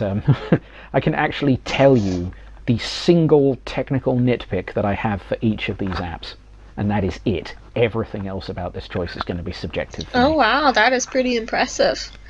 Let's start with Bise. How do you feel about Bise, the Rook, the Lady Rook? So there's a lot here, Okay, so this concept of indentured servitude, that's interesting because it sort of enforces one of two situations. Either Bise sees through the next 6 seasons of their servitude and then engages in the events of MO5, or somehow MO5's events cause her to be liberated at the very beginning. From what I remember, the main NPC, the Prophecy Girl, is off on a journey to go and recruit the cast, essentially, a set of 10 prophesied warriors. So it could well be that she just shows up and buys them, to be honest. Buys her. So who knows? That was my only nitpick with Bise, which was at one point they used the numeral 6 instead of the word 6. Oh gosh. It's such a tiny pick. I don't even think I noticed that. It's about... Blocked it out of my mind. A third of the way down. Oh, I'm not even going to look. I don't want to. It's not there. Oh, it's fine. You don't have to. But yeah, aside from that, the tone is good, the descriptions are good, the dialogue is good. I feel like we've seen indentured servitude as a concept before, but not often enough that it's stock or tropey, so that's fine. I did wonder if there could have been more punch to the reveal. So, actually having a little bit more oppressive language in this first bit where we learn that Bise is owned. But that's really a very minor point. I didn't actually even realize she was in servitude. She's having this conversation with this this sailor, right? A ferret, and like until she actually like mentions until he's like, you better hurry up or else the captain will add another season to your term. Like, I didn't even clue in that something was a little off. I kind of thought maybe, she's 22, maybe she's just trying to make her way in the world and she made a terrible career decision, right? But I mean, it does happen. Now the thing also with and this goes for the wild card as well, a bird seafarer is going to be either hilarious or terrible. But I want to see the character stay a seafarer. I don't want them to take an easy out and not like if Bise shows up on land, I don't want her to be all like, I'm free, I'm never going back to sea again. Your role as a seafarer, I want to see you stick to it. And that's really the only concern with Bise I had. It's a solid app, it reads well. It's just like, we know she wants freedom, and the whole plot that we've been given of Heaven Sent is kind of that open door she's waiting for. So I want to see her use that seafarerness. Yeah, absolutely. I mean, I think that's a valid point for pretty much anybody going into the category. Anybody going into the contest full stop is make sure that whatever category you were picked for, you do embody at some point. Keep it strong, keep it an aspect of your character. Mm-hmm. Because, these words have very clearly been chosen because they fit in with an equal distribution of ideas and also with the concept of a prophecy. So the character has to match from the perspective of whoever told the prophecy in the first place.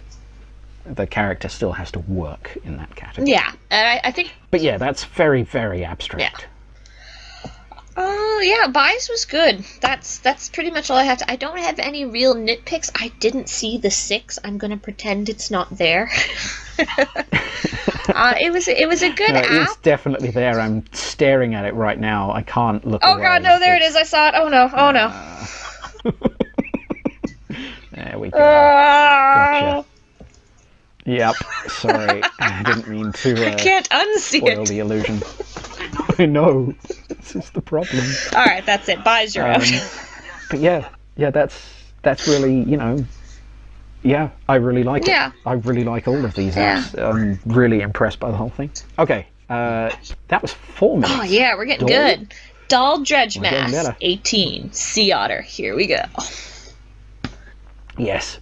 So the technical nitpick I have here is that there's this tiny bit of blending between past historic tense and past historic continuous tense. Now that's not going to mean a lot to most people who hear me say that, but it is there, and it's there in the first sentence. Yes, and that's it. I have no other frustrations with this app. All of the technicals are spot on. The tone is good, the description is good, the dialogue is almost perfect. At one point there is the word you instead of the word yeah. Okay. Yeah, there were a few wee ditties throughout a lot of the apps. Like this one, it didn't bother me at all. It didn't interrupt how I read the application, and that's good. If you make a mistake and I just and if I can go by it, that's fine. It's not a mistake then. Yeah. Except apparently that number 6, which you somehow went past anyway. Not sure I'm going to let you live this down, but I didn't see that. Oh dear. It's fine, I love... So Sorry, go ahead. From a purely subjective, totally in my head standpoint, I am less likely to vote for Dawl. And that's purely because we've seen orphaned kids looking after each other as a concept quite a lot. And I like variety. That's it. That is my only reason. And your technicals are good. The whole app is nice. Good. I'm not going to call them orphans. Yeah, their parents are dead. But Dawl he's 18, and just like when I hear 18, I'm like, that's legally an adult. I mean, you can't buy beer, but you can definitely get conscripted, so that's close enough. So, I like his relationship with the sister. I like that I like that she's young and she's having those teenage fits where she's just like kind of self-centered and inconsiderate. My name is Till. You might want to be in charge. You might be in charge until we find Mum and Dad, so they're missing. But you don't get to tell me who I am. This makes me think, is Till transsexual, perhaps? Does she identify as a dude instead of a Tilly, a lady? I couldn't quite pin that sentence down. Does she just not like the Y at the end of her name, or is this more to her character and more to Dawl because he's now like, I love you and I don't care who you are or what you are, I just like, you're my sister and I keep you safe. That's what matters to him. So I want to find out a little more about Till, but I also don't want the app to be about Till.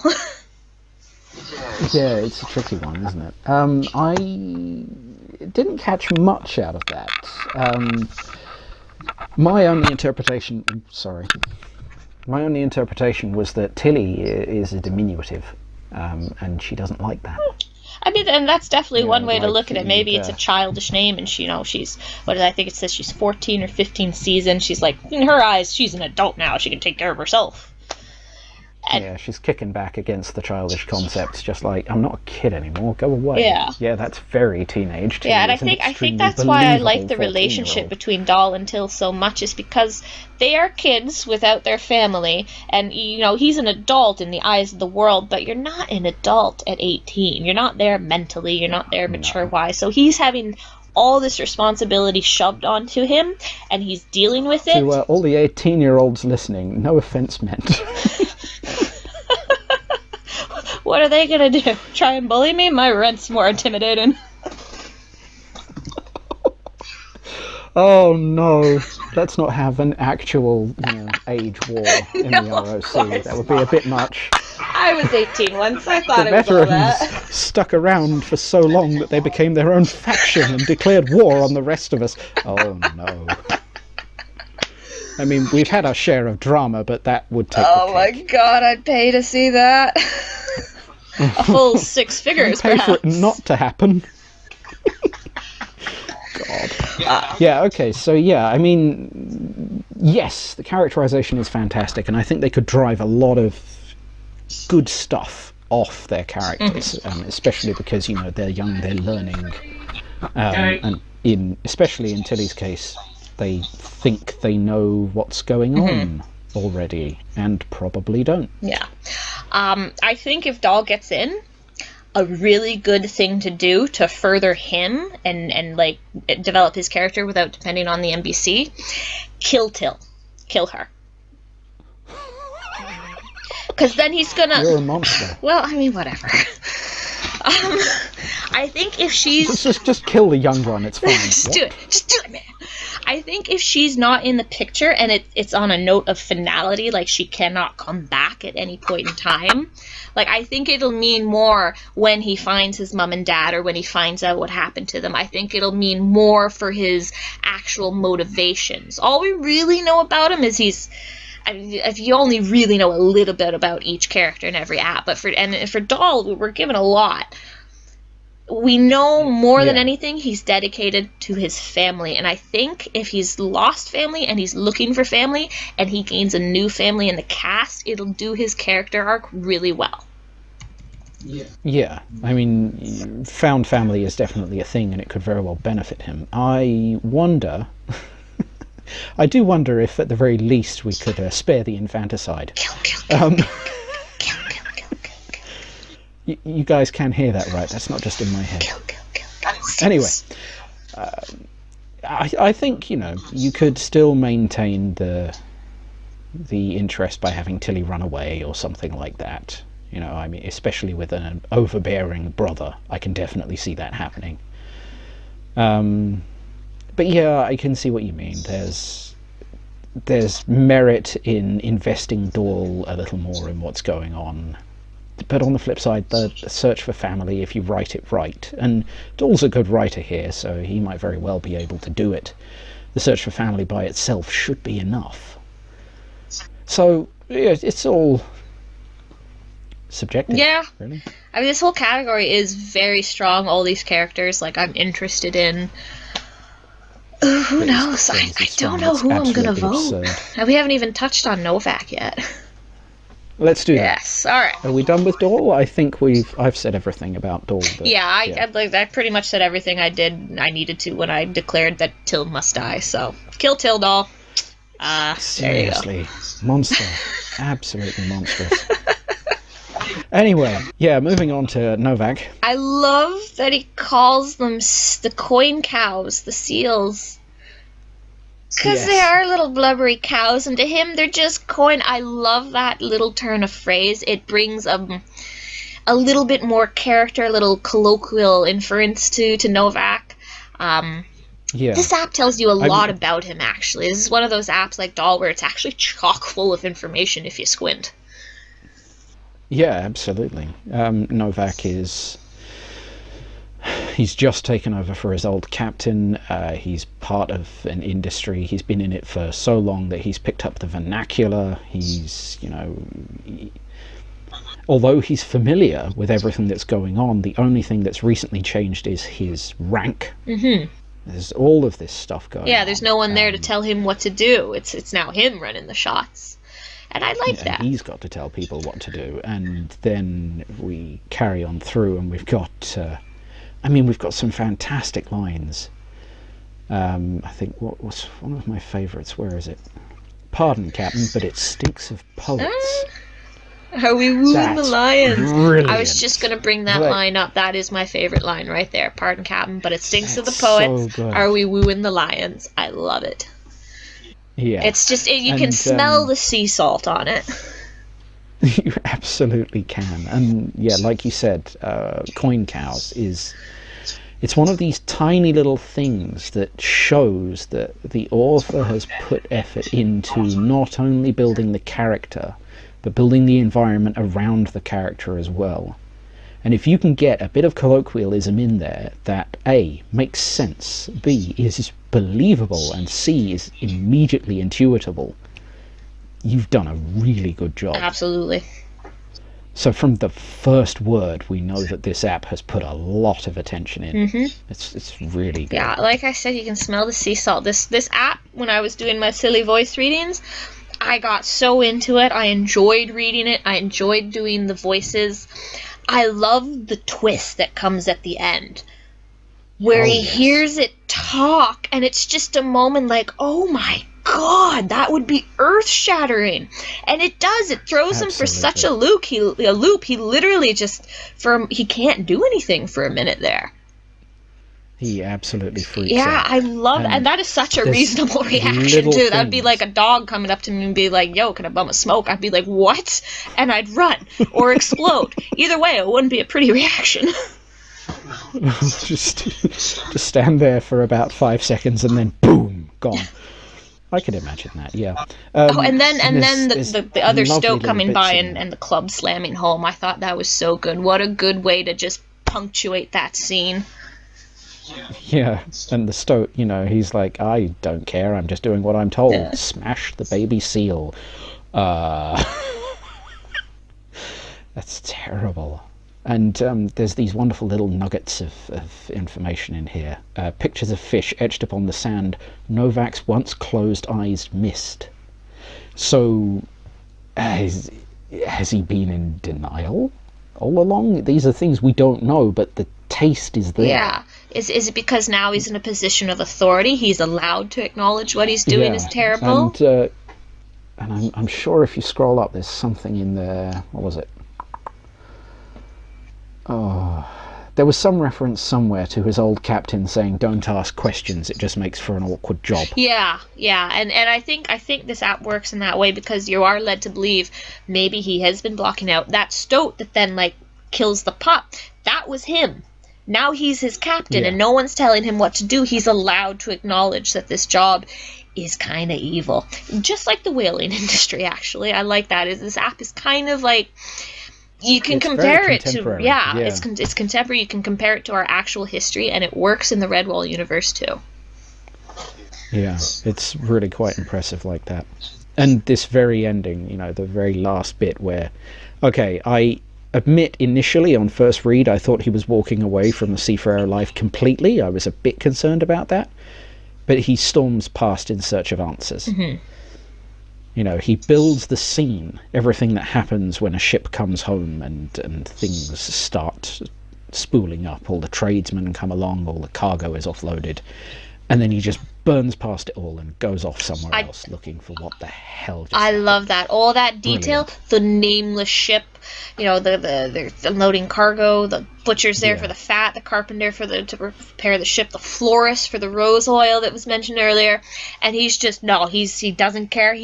He's got a job to do, and it ain't that one. He's got to figure out what the heck just happened. I think those 2 sentences, or 3 sentences, whatever it is, I think that really just, what a perfect way to end an application. Yeah, it's brilliant.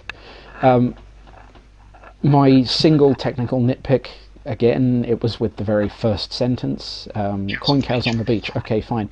And then the cadence feels wrong to me, but the worst part about it is I don't actually know how I would fix it. And that's really frustrating. I'm probably going to stare at the first 12 words of this app for half an hour this evening after we're done, just going, seriously, why does this feel wrong and how would I change it?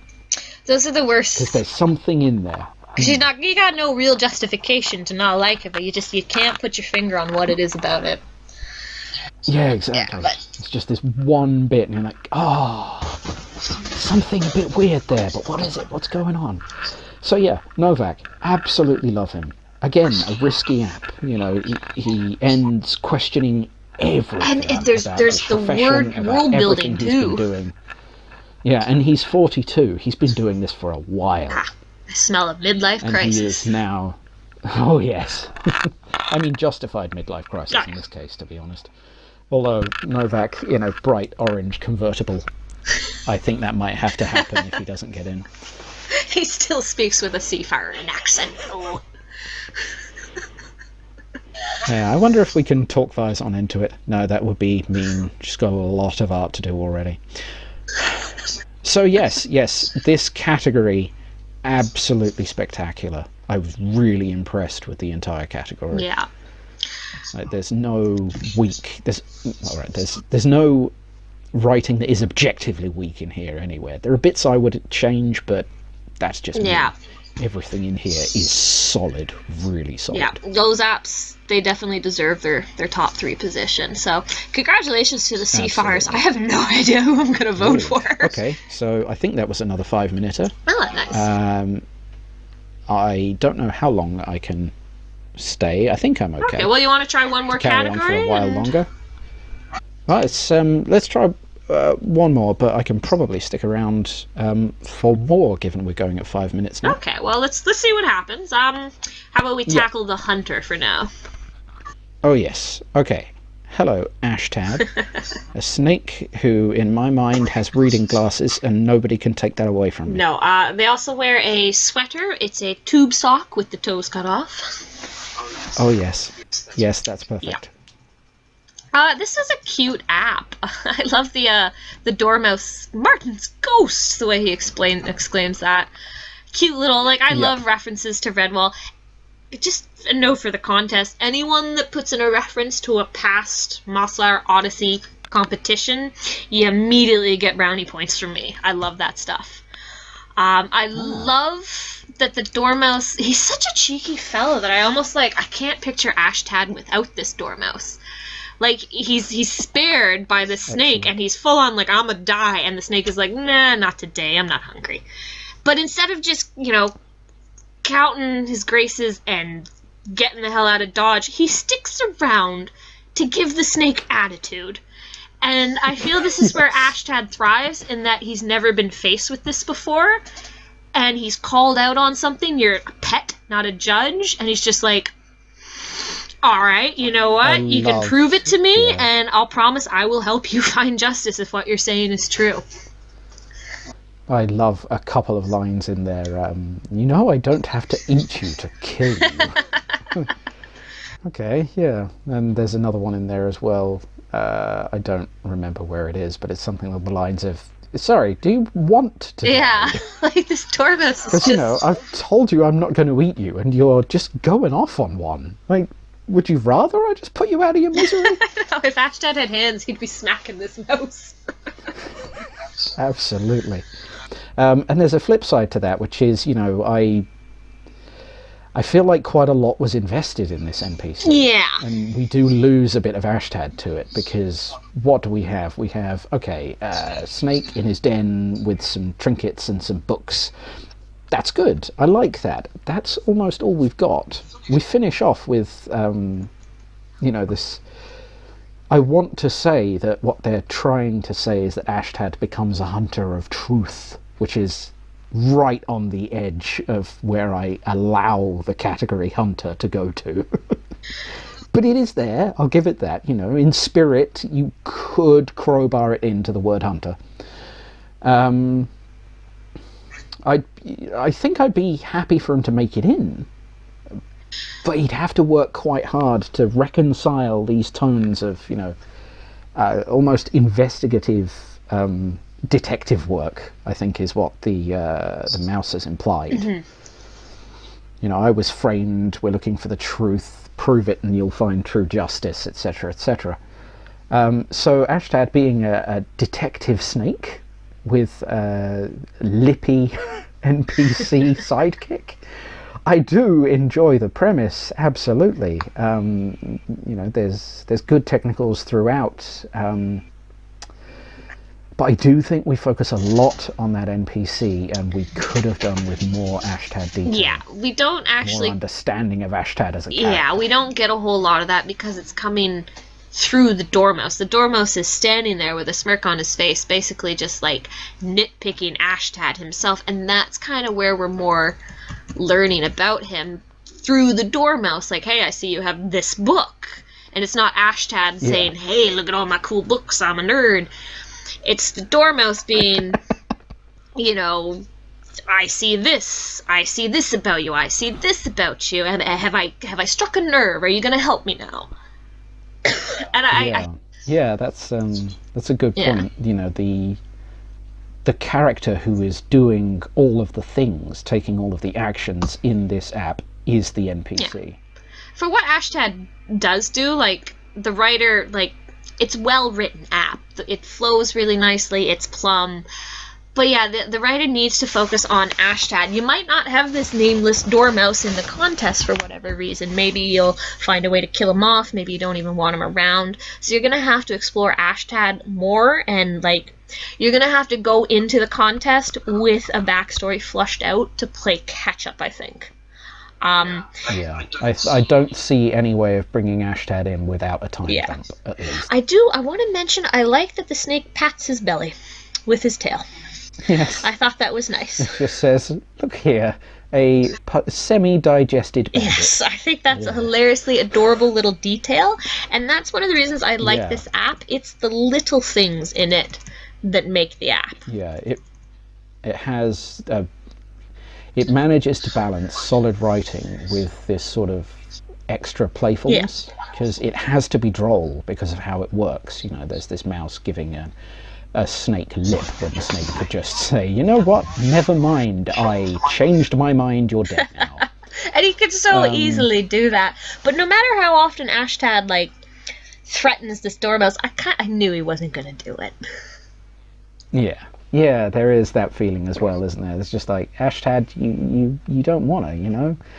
You're just sitting there feeling bloaty going, I swear I'll kill you if you don't leave me alone. You're like, yeah, we all feel like that after a big meal. Yeah. Oh, it's a cute app, but I don't know if it's actually strong enough to survive the vote. If Ashtad gets into the contest, you're gonna have to bring it up a notch on Ashtad himself. I think Ashtad has a lot of quirk appeal, but I think Kew-Kew, the next app, has that as well in absolute spades. So yeah, we're pretty much covered on Ashtad, I suppose. Yeah, I've pretty much said all I can about Ashtad. Fun tone, solid writing. Honestly, there isn't much you could have improved about what's there. A bit less NPC and a bit more view into Ashtad's head would have been Yeah. good.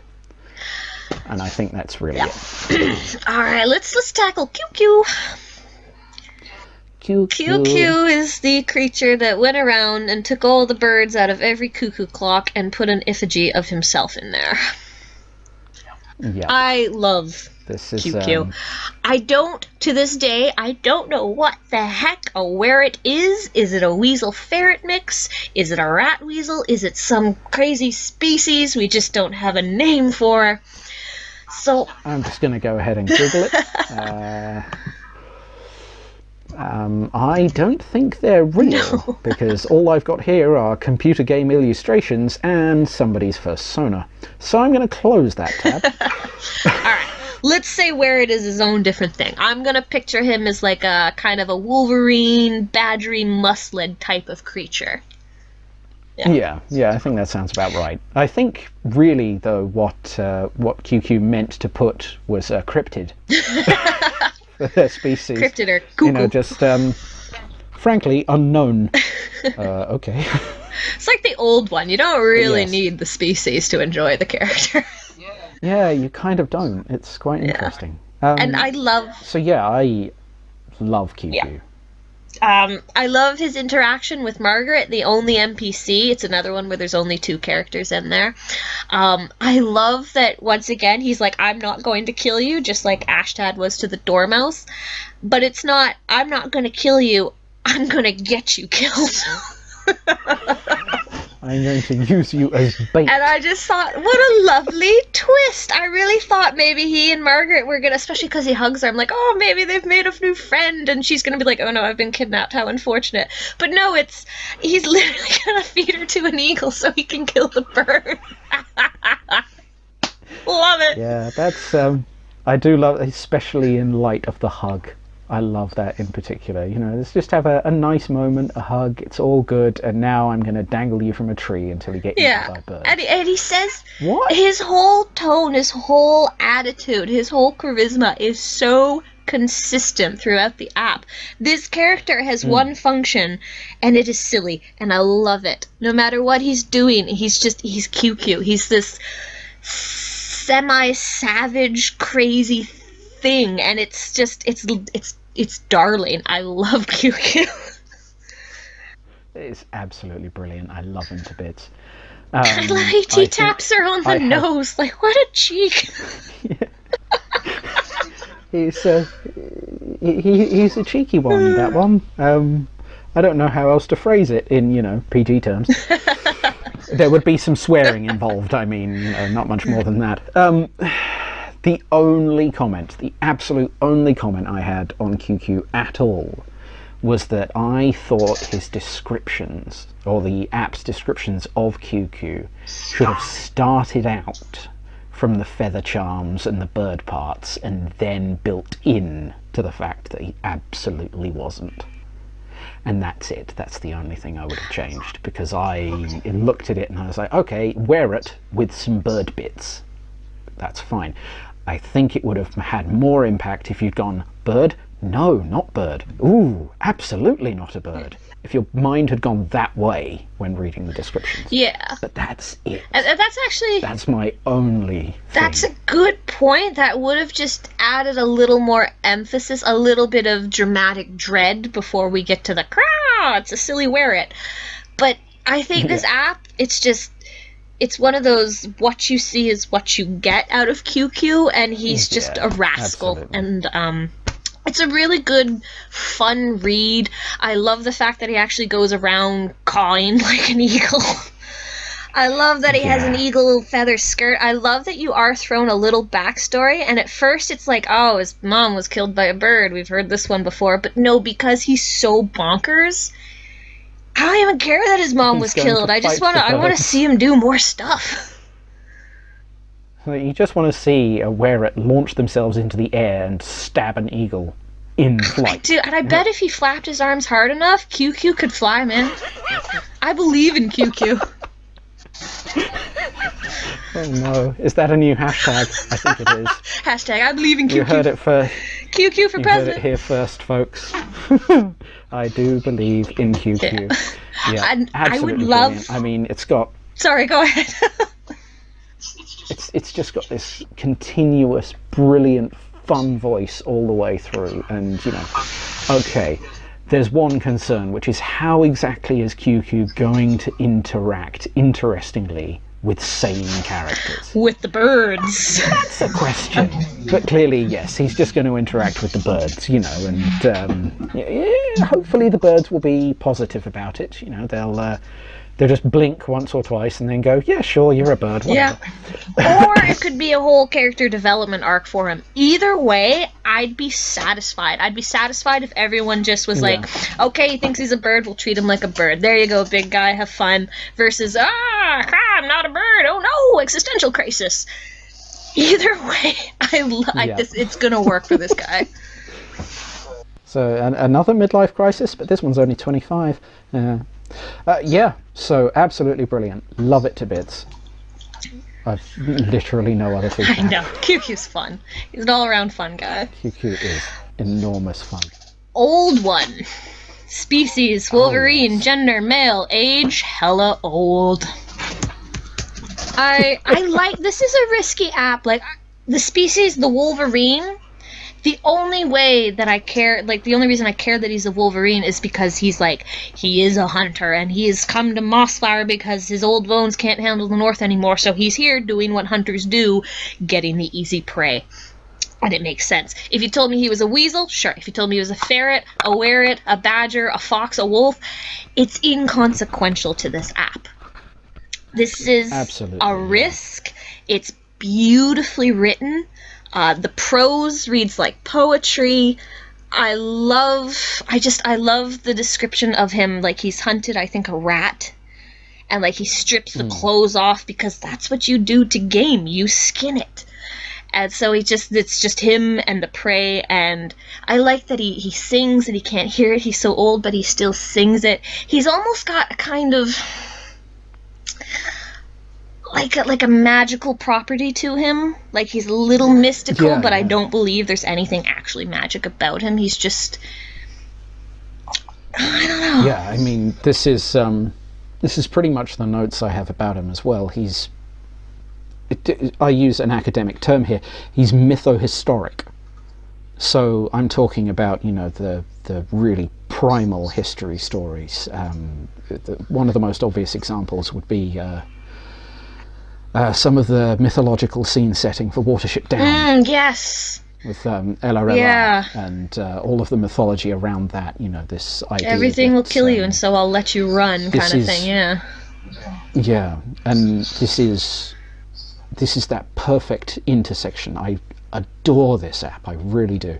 It's the perfect intersection between something that is real and something that has existed for so long and in such a base state, this deep dark certainty of existence, which is that in the wilderness you are hunted no matter what, and it's slotted those two things together. So you've got a real entity here, but this real entity has fallen forward out of myth, basically. And we're not talking myth as in magical, as in gods, as in anything like that. We're talking the myths as in the old, dark stories of the countryside. Yeah, like if you don't go to bed on time, Clooney the Scourge is going to come for you. Yeah, well, that's probably a bit specific for this, but, the Green Man of the Forest, or, what do they call him? Spring-heeled Jack. Yeah. These wonderful old figures. It's a good point you're raising, that he's fallen out of myth. I like that Old One, they're both capitalized, Old and One, and then his prey, Fallen One, it's also capitalized. So it's like he's so old, he's too old for names, but there's still that respective identification there. Like some old... He's so old that he's an archetype, and his prey becomes an archetype as well. I can only imagine that before this point, Fallen One was Hunted One. And you can feel how that narrative would carry on in different situations, and I absolutely adore it. It's wonderfully written. Yeah, there's also a little bit of, world building here in this app. The icy winds, he's from the north. He's hunted the great horned ones with their towering legs and endless gait. That could be a mountain goat. It could be some kind of deer or something. You don't know, but he knows. Maybe it doesn't exist anymore. He's so old, right?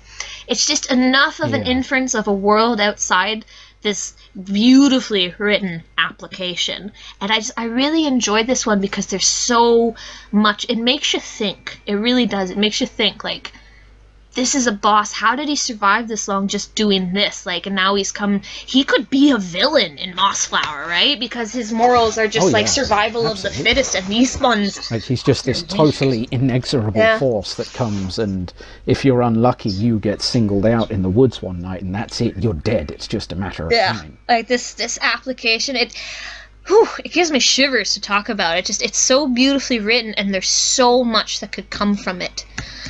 Even if Old One gets in and he's voted out like round 1, he's laid a legacy in this application. People are talking about this one pretty in depth, and that is impressive.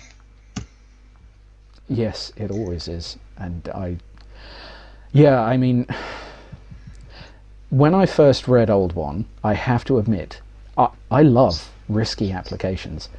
I thought it was too risky. I thought that this, with no dialogue at all, the entire thing in past historic continuous, there's this very specific flavour of past tense that's needed to make this work. And that would almost have to persist, because if it doesn't persist into the contest, if Old One makes it in, then what was the point of voting Old One in? That's the tricky part, is that Old One and this concept of this wonderful mytho-historic flavour are absolutely tied together. And if you lose one, you will lose the other. Yeah. And that's something to watch out for. If you get in, you've got a hell of a challenge. But if you make it work... Oh, I know. This I mean... He's literally the thing of legends, right? Absolutely. Brilliant. Okay. This was another strong category. As for my overall impressions, I'm really sorry, Ashtad. It's a good app you have, but you're standing next to Kew-Kew, who is outrageously funny, and Old One, who is just fantastically beautiful. I'm not sure Ashtad is going to survive into the contest. I think it's going to come between Kew-Kew and Old One. And I think just based upon the chatter of the chats in the forum, people are really looking at Old One. This is a risky app. I've not seen one like this before in any contest. Yeah. I mean, but Aldridge, everybody told me this is too risky. You did it in first person. First-person application. What on earth are you doing? This is absurd. But the rules didn't say anything about it, so I did it anyway. Screw you all. And you know what? It paid off in the end, didn't it? Yeah, it turns out it did. And Aldridge was a fantastic character too. Like, it definitely, I'm glad he got into the contest, because we wouldn't have had those magnificent descriptors, those lines of poetic prose that you provided. These characters, they get in for a reason. And it may not be it could be that everyone hates that risk, but at the same time, it's a ballsy move. I'm impressed. Let's see where it goes. Yeah, and I think I'm so torn between Kew-Kew and Old One. And yeah, Ashtad, absolutely. The thing is, Ashtad is mortal. I'm reasonably sure that Kew-Kew and Old One are, Loki and Odin himself. Yes, it definitely has that overtone. You've got a strong app, Ashtad, but you have walked into a bar with gods in it. Yeah. And you might be about to get evicted. But that's to say, Ashtad, if you don't make it in, for the love of God, please do keep up with this style of narration. It's fantastic. Absolutely. I'd love to see. Definitely Ashtad has good character development skills. I like Ashtad, and I was invested in the Dormouse, so if you can just transfer that to Ashtad, it's a lock. You'll do well, and you'll go far. Yeah. Excellent. Okay, but I think that's this category done. I can probably get away with sticking around for one more. What's your time? I'm good. If you got time for one more, we can do one more, and we'll just want to see what happens after that.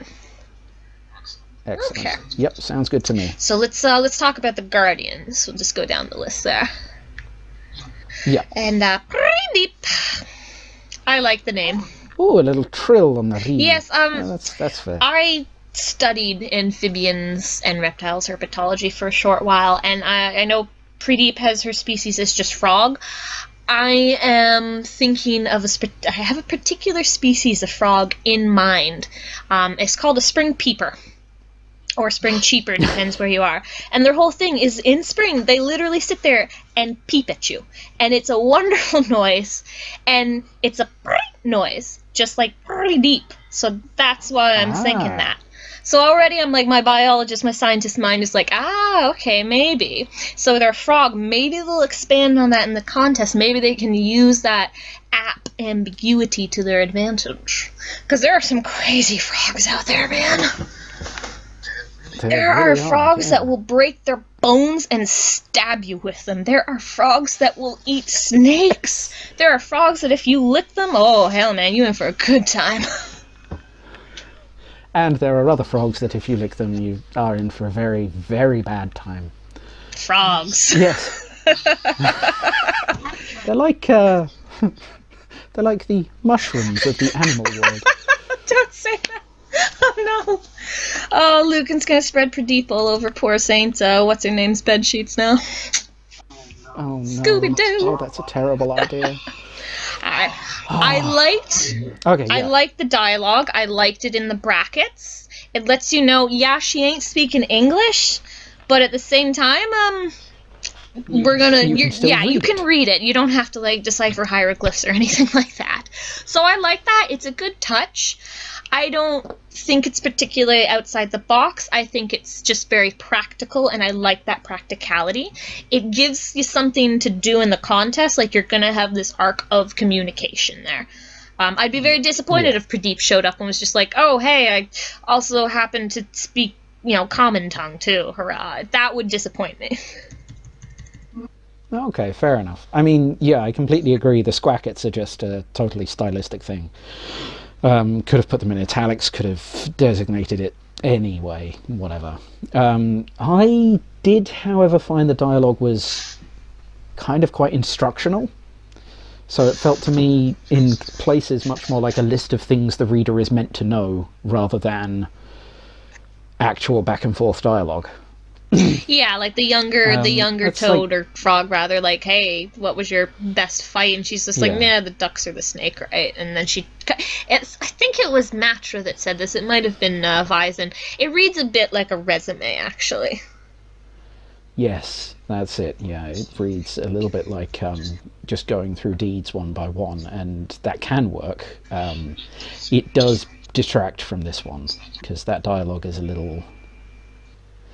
It's not quite there, and it does feel like it's serving a narrative purpose rather than actually being part of the world. Yeah, you do... It's not the end of the world, but it does detract. Yeah, and I mean, we do get to learn about Priideep a little bit, but I don't need to learn about Priideep so much right now. That's what the actual contest is for. I want to know why I should be vested in Priideep. I don't care about things she's done in the past, unless that's part of her whole character arc. Yeah. And that kind of plays into the other thing that I think this app kind of suffers for, which is, this is fantastic world building, but it overwhelms the character. Yeah. We don't know much about Priideep at all. We know that she's analytical and contemplative, and that she's a strategian, and that's essentially it. Other than that, we have an examination of where she comes from, and an examination of the things she's done in the past. Without motive and personality, those don't really matter that much. Yeah. I just realised how harsh that sounds, but I think I do have to stick by it, because... It's true. There's some lovely wordcraft here, but it doesn't... It's the difference between... I don't know. I've got some analogy in my head regarding painting. Just imagine I said something. All right. Very cleverly said. Well done. Well done. Thank you very much. I just, the last half of this app, the first half, the resume, it is a little boring. So when that fox showed up, and they're all like, oh, we might go for the tadpoles. I was like, oh, okay, cool, conflict. But then she points out, foxes don't go after frog spawn. And I get it, this is to point out, she's clever, she thinks she's done this before, and she's right. But then all you get is the sludge and the tadpoles, the stock failing for the season, and it's kind of underwhelming. Like, this is the drama that's supposed to suck me into the app, and it's too little too late. Yeah, that's the last bit, which is, I found that emotion was just understated and almost non-present throughout the whole thing. It's a lovely account, it's a lovely reconstruction of events, but what it doesn't do is carry any real emotion with it, and that leaves us even finding that because this is a tragedy. If you sit there and think about it, fridge logic will tell you that this is an absolute tragedy. The entire spawning pool is dead. Yeah. There are no children, there is no next generation. That was a lot of bad to happen all at once. But it all rather falls flat because it isn't expressed emotionally. It's just put in front of you as things happening. But yeah, it is beautiful wordcraft. It doesn't have the spirit behind it. Yeah, it's good writing, but it doesn't do it for me. Yep. Let's see. Sorry, Froggo. Yeah, sorry, Priideep. But you never know what'll happen. Hopefully it's a bit helpful. Yeah, and if she does make it in, do watch out. Make sure your characterization works. Make sure you bring emotion into it. That was one thing I definitely did wrong as Aldridge at points. Was I massively understated what he was feeling, how he was dealing with things, and in doing so, left people thinking, is he a robot? It wasn't quite that bad, but it was pretty bad. Well, I mean, hopefully Priideep will, if she gets in, she'll take our criticisms, and she can work on that. Like, you have a whole contest to work on that. So, just because... Yeah, I hope we helped. That's what we're doing here. We're just reviewing. I don't hate you, Priideep. I love frogs. Very tasty. Yes. Okay, fair enough. Let's I'll let that slide. Shahin, the hare. Yes. Let me see. Shahin, this was a fun one. He's a grave robber, or as he say, he's just doing archival work. That made me smile a little bit because that was Lume from Mossflower Odyssey 2 Into the Deep. Her whole application was she was basically robbing an old shipwreck to get a cool dagger, and the whole thing was like the otters that were in that app were like, she's stealing our culture, and her employer was like, haha, I've stolen your culture, and she's just like, I'm just here to be pretty. Okay, fair enough. I didn't realise. I mean, I had... I remember some apps from some contests, but yeah, that sounds like quite a specific callback, actually. Yeah, it's just this whole, like, it's archival work, maybe you're not. Grave robbing. It made me smile because of that parallel. Yeah. See, this is... I like Etty, and I like Hart's relationship. I like that even though he's dragged her into this, he wants to help her, he wants to bring her out of trouble and with him, and I didn't actually expect her to say yes in the end, but she did. So right off the bat, when he jumps into the contest, he has something to do. Yeah, this is quite interesting, because that whole, turning around and saying to Etienne, which I gather from the Discord is French for Stephen, so... be a little more careful with that in the future, Shahin's writer. Yeah. That's quite funny. Sorry. Yeah, so this end part where this twist comes in, and it's quite sweet because it's interesting. He starts out as a grave robber. He starts out as, air quotes, archival work. And then at this very end part here, he's saying, I've got this magic buckler. And it does seem to be magic. There's a bit where it yanks at his arm or something. And he's saying, okay, everything's gone wrong. If you say no, I'll find a way to save you anyway, but will you run away with me?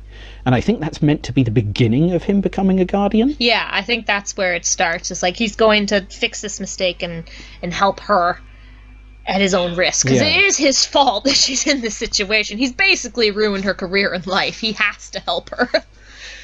Yeah, absolutely. And yeah, there's a lot of cute in there. And actually, okay, so here's an odd bit. I didn't really like Shahin when I first read him, because there's, to what I'm reading, there is a lot going on here. And then you read him out, and I watched that video back, because I wanted to hear everything that we'd said. And when you finished reading him, I loved him. It's the voices. I absolutely adored this app after that, and it made me realise that this writer has probably accidentally basically written this in a completely spoken narrative style. Yeah, which makes it really difficult to read, because you've got to read it slower than you think you've got to read it.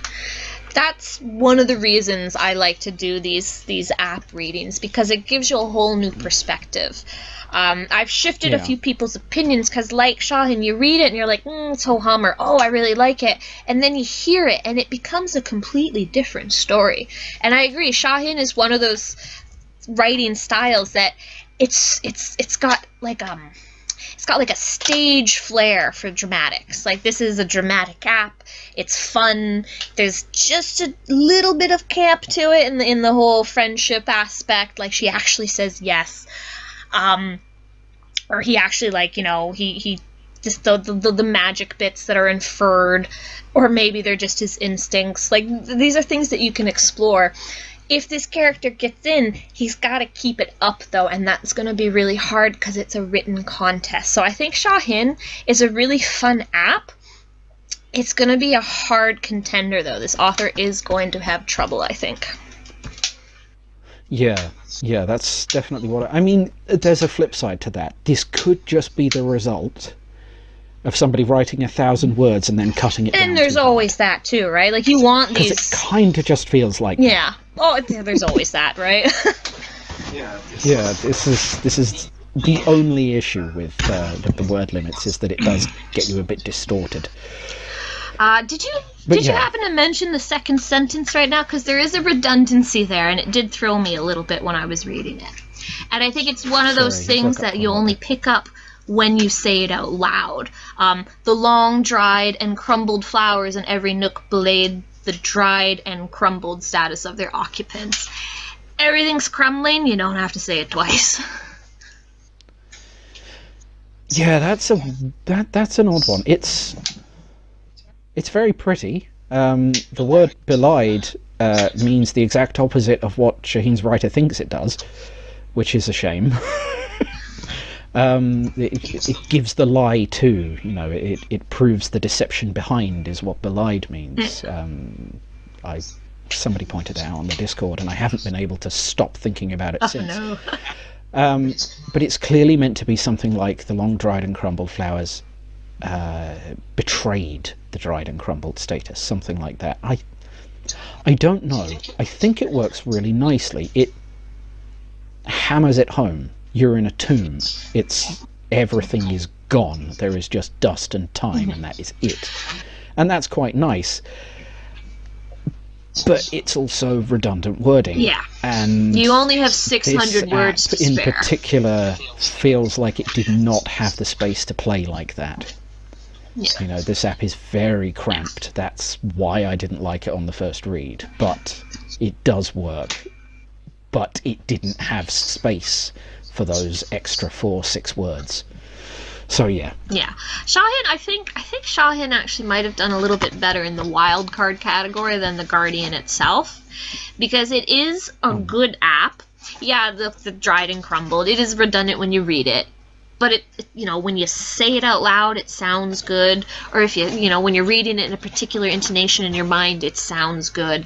Yeah, that's. But when you're really ties in. But when you're like us and you're actively scrutinizing, you just don't have the word count to play like that, and you really need to punctuate everything. It becomes a little flowery, and the rest of the app, it's not flowery at all. Once you get past that first paragraph, there's really hardly any description whatsoever of scenery or anything like that. Yeah, that's a good point, actually. It's a single Oh, that's quite interesting. Sorry, I'm realising now. It's a single scene setting paragraph. What is it, 30, 40 words? Right at the beginning of the app. There's no more description. And the flavour does stay, so that's quite good. But yeah, I see what you mean, you know, there is no other description. I think we're just looking at an app where there was a bit too much going on. I think that's really all we're looking at, to be honest.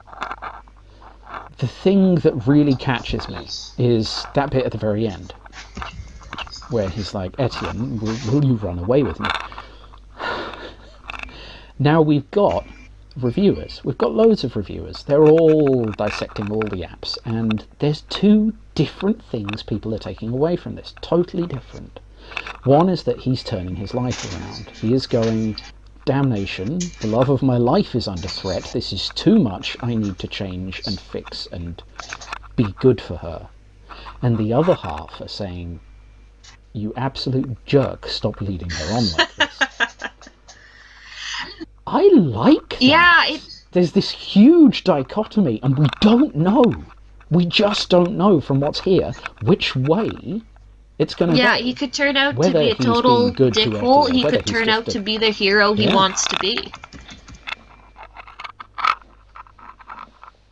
That is exactly Yeah, it. it's an interesting app, and it definitely deserves a lot of consideration. It's one of those apps where, like, man, if it were in the wild card category, it would have my vote hands down. But it's also up against, like, strong, like, Sheercrest and Priideep, you know. Priideep's very interesting, a frog, you don't see those. Sheercrest, a Merlin, the whole thing she's got going on, we'll get to that in a minute. But, like, Shahin is up against stiff competition, but I think the way he's going to win this category is because he makes people think about it. And that's what this app has going on for you. You think about it long after you're done reading it. Yes, that is true.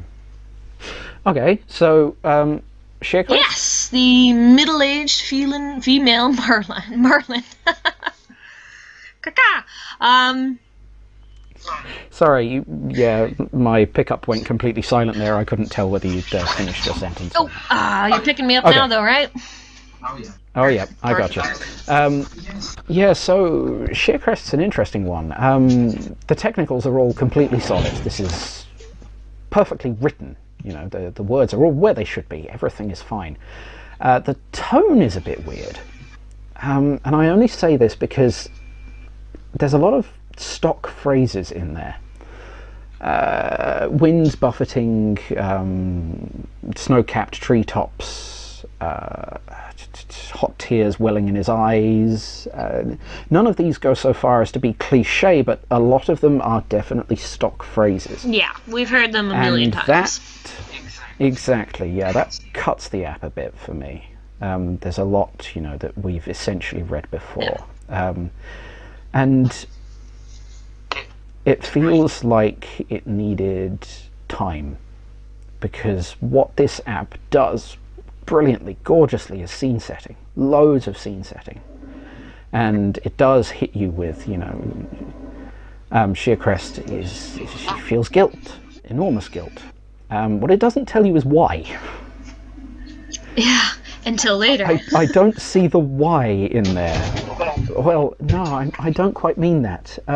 So she's killed and eaten his parents, and she cares about the kid. How did that happen? Yeah. It isn't actually explicitly said she kills them. There's just this one throw-off line that Bray says. Bray hid his face, sobbing through his paws. And my family, did you promise them? I think it's because of the next paragraph. I'm not going to read it here. People can just read it for themselves. I think it's because he discovered the remains of his family and she was there that he assumes the obvious, but we actually don't have anything cementing their deaths to Sheercrest aside from at the place at the time.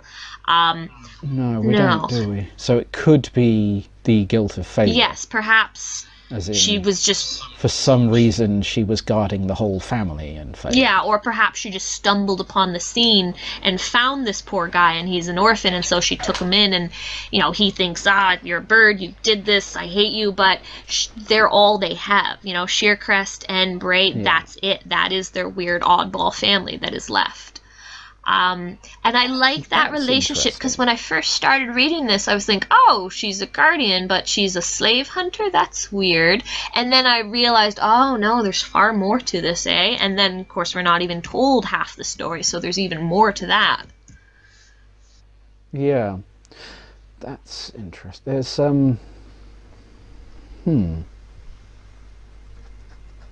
Okay, that pretty much pierces my only major criticism.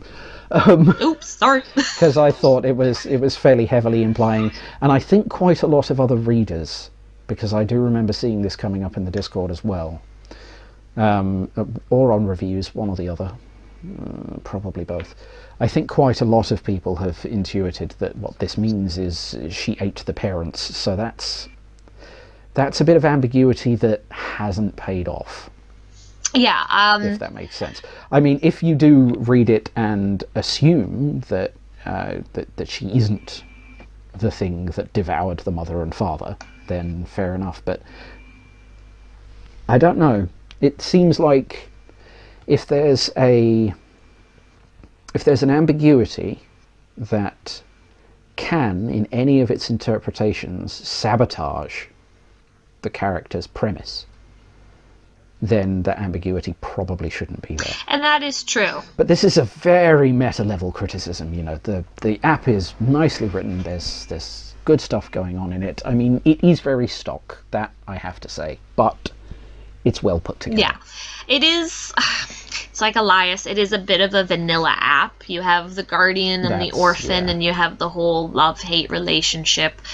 It's the potential of this app and the story that attracts me to it, because there is an ambiguity, and I'll admit I didn't actually catch it until the second time I went to read it, and that was when I was reading it out loud, and then just the light bulb went out over my head, like, oh, hold on here, there isn't actually any evidence that says Sheercrest murked them.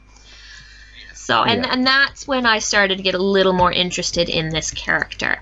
The writing is solid. There's nothing particularly special about the writing here. It's not particularly beautiful. It's good. It's not particularly hard-hitting. It's good. And the whole relationship between Bray and Sheercrest, we've seen it before, but it's still good. So I think if this character gets in the contest, they're going to have to wow the audience. They really will have to wow them in order to stick around. They're going to have to stand apart as well. Yeah. Well, not stand out, I hope they let us know what actually happened with Bray's family pretty much right off the bat, and then Sheercrest will have that freedom to develop from there. Yeah, I think I agree. So, you know... Yeah, I think that is the feeling I was getting from Sheercrest, is very similar to Elias in that way. You know, it's a story we've seen before, made of components that we've seen before.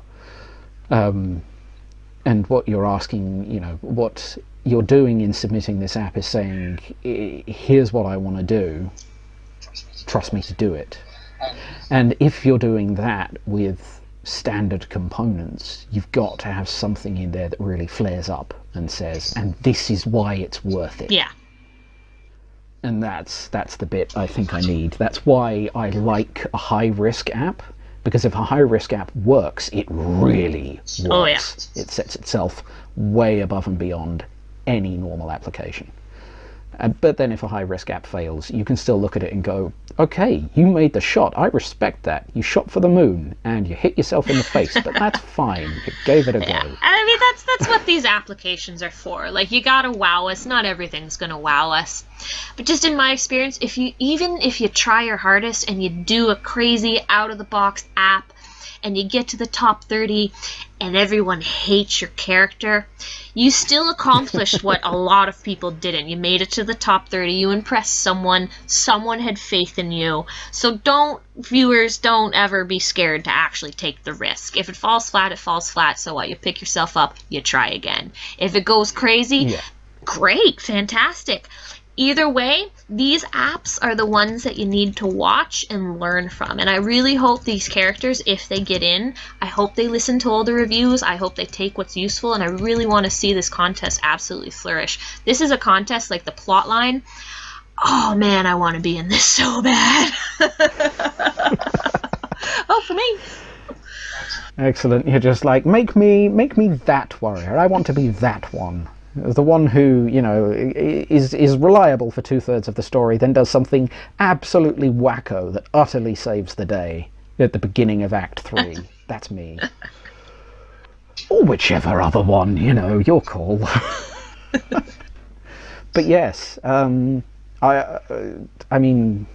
I think we're probably going to have to wrap up now, if that's okay. That's fine with me. It's 12:30 at my end. That's okay. You got a kid to deal with. Try and get some time in. Yeah, true. Try and get some time in to discuss who've we got left. Marksman, Brigand, Assassin, and Wildcards. That's 4 instead of 6 categories. Yeah, we did pretty good. Sped up now. I'm really excited about that wildcard round. Actually, when Aaron posted that he was going to have a wildcard round, I was so confused. I was like, it's just the ambiguous category where you don't need an occupation.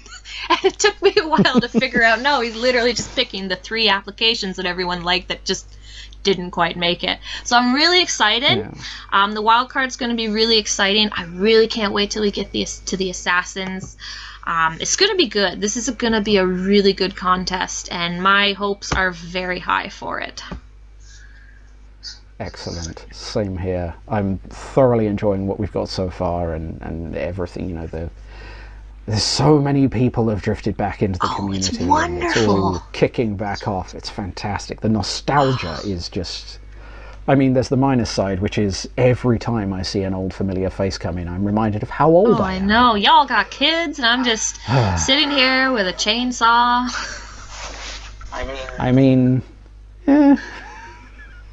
It's your call as to which one of those you prefer. I know which one you prefer. I'm not sure how I feel waving around a chainsaw. Hold on, where'd Till go? I think the kid is enough. Oh God. Oh no. Don't let him near the otter. But yeah, I think a tiny bit of overall analysis is very much what we were both saying at the beginning about this contest really being about risk. The top 30 having so much risk in it, and it's brilliant. Mm-hmm. Because you've got this absolute otherworldly beauty of Old One, which I didn't expect at all. You see an app called Old One in air quotes, and you're like, But truth be told, I had the same nominative problem with Siobhan, codenamed the Mantis, and as we will see when we get to her, that was unfounded as well. Yeah, you never know. Which is fantastic. You never know till you actually get around to reading these things. Then what's in a name, right? Yeah. Syllables. Usually. Some kind of identifying thing. Old One breaks a lot of the conventions for a name because it kind of isn't. It's almost a title. Archetype. A designation, if you will. Woo. Something like I could talk about Old One forever, actually. Old One and Kew-Kew, I don't know. They're going to have to fight to the death for me. That's all it's going to be. Oh, that would be very strange. A wild card, you say? Yeah, that belongs in a Ghibli movie. That level of, old gravity fighting new weird stuff. Fantastic. Well, I think it's a good place to leave off. Next time, we'll cover the other categories. We'll start with the marksman, I guess. Just keep going down the list.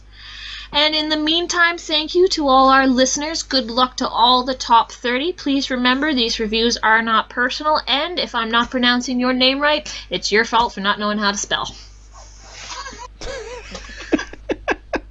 Didn't we disagree on the pronunciation of Shahin? Because you called him Shahin, I remember. Shahin. I assumed Shahin. I'm just going to go hang out with Flores. Oh yes, Flauros. That's what I got from him, Flauros. I remember thinking, oh, that's a baker's name right there. Yes, we haven't even gotten to that There's category a yet. few others, Floros I'm and Fiyero. I'm liking the names this round. Is Cyber? Was he one of those ones? Anyway, yes, thank you very much for doing all of this stuff. And it's been enormous fun, and it will be enormous fun next time as well, because we'll be going over the rest of the categories and giving them all a kick into the gutter. Yeah. No, that's too much. Yes, I've thoroughly enjoyed it. If I have come across as a mean English professor, just be reassured I'm not qualified in English. I have no qualifications. I'm entirely self-taught. The pruning shears that I keep in my back pocket are for gardening, not for chopping bits out of your apps. Everything is fine. Well, thanks for joining me. I think we'll just call it there. And everyone, thanks for listening. You have a wonderful, wonderful day, and happy writings to you. Have a good one.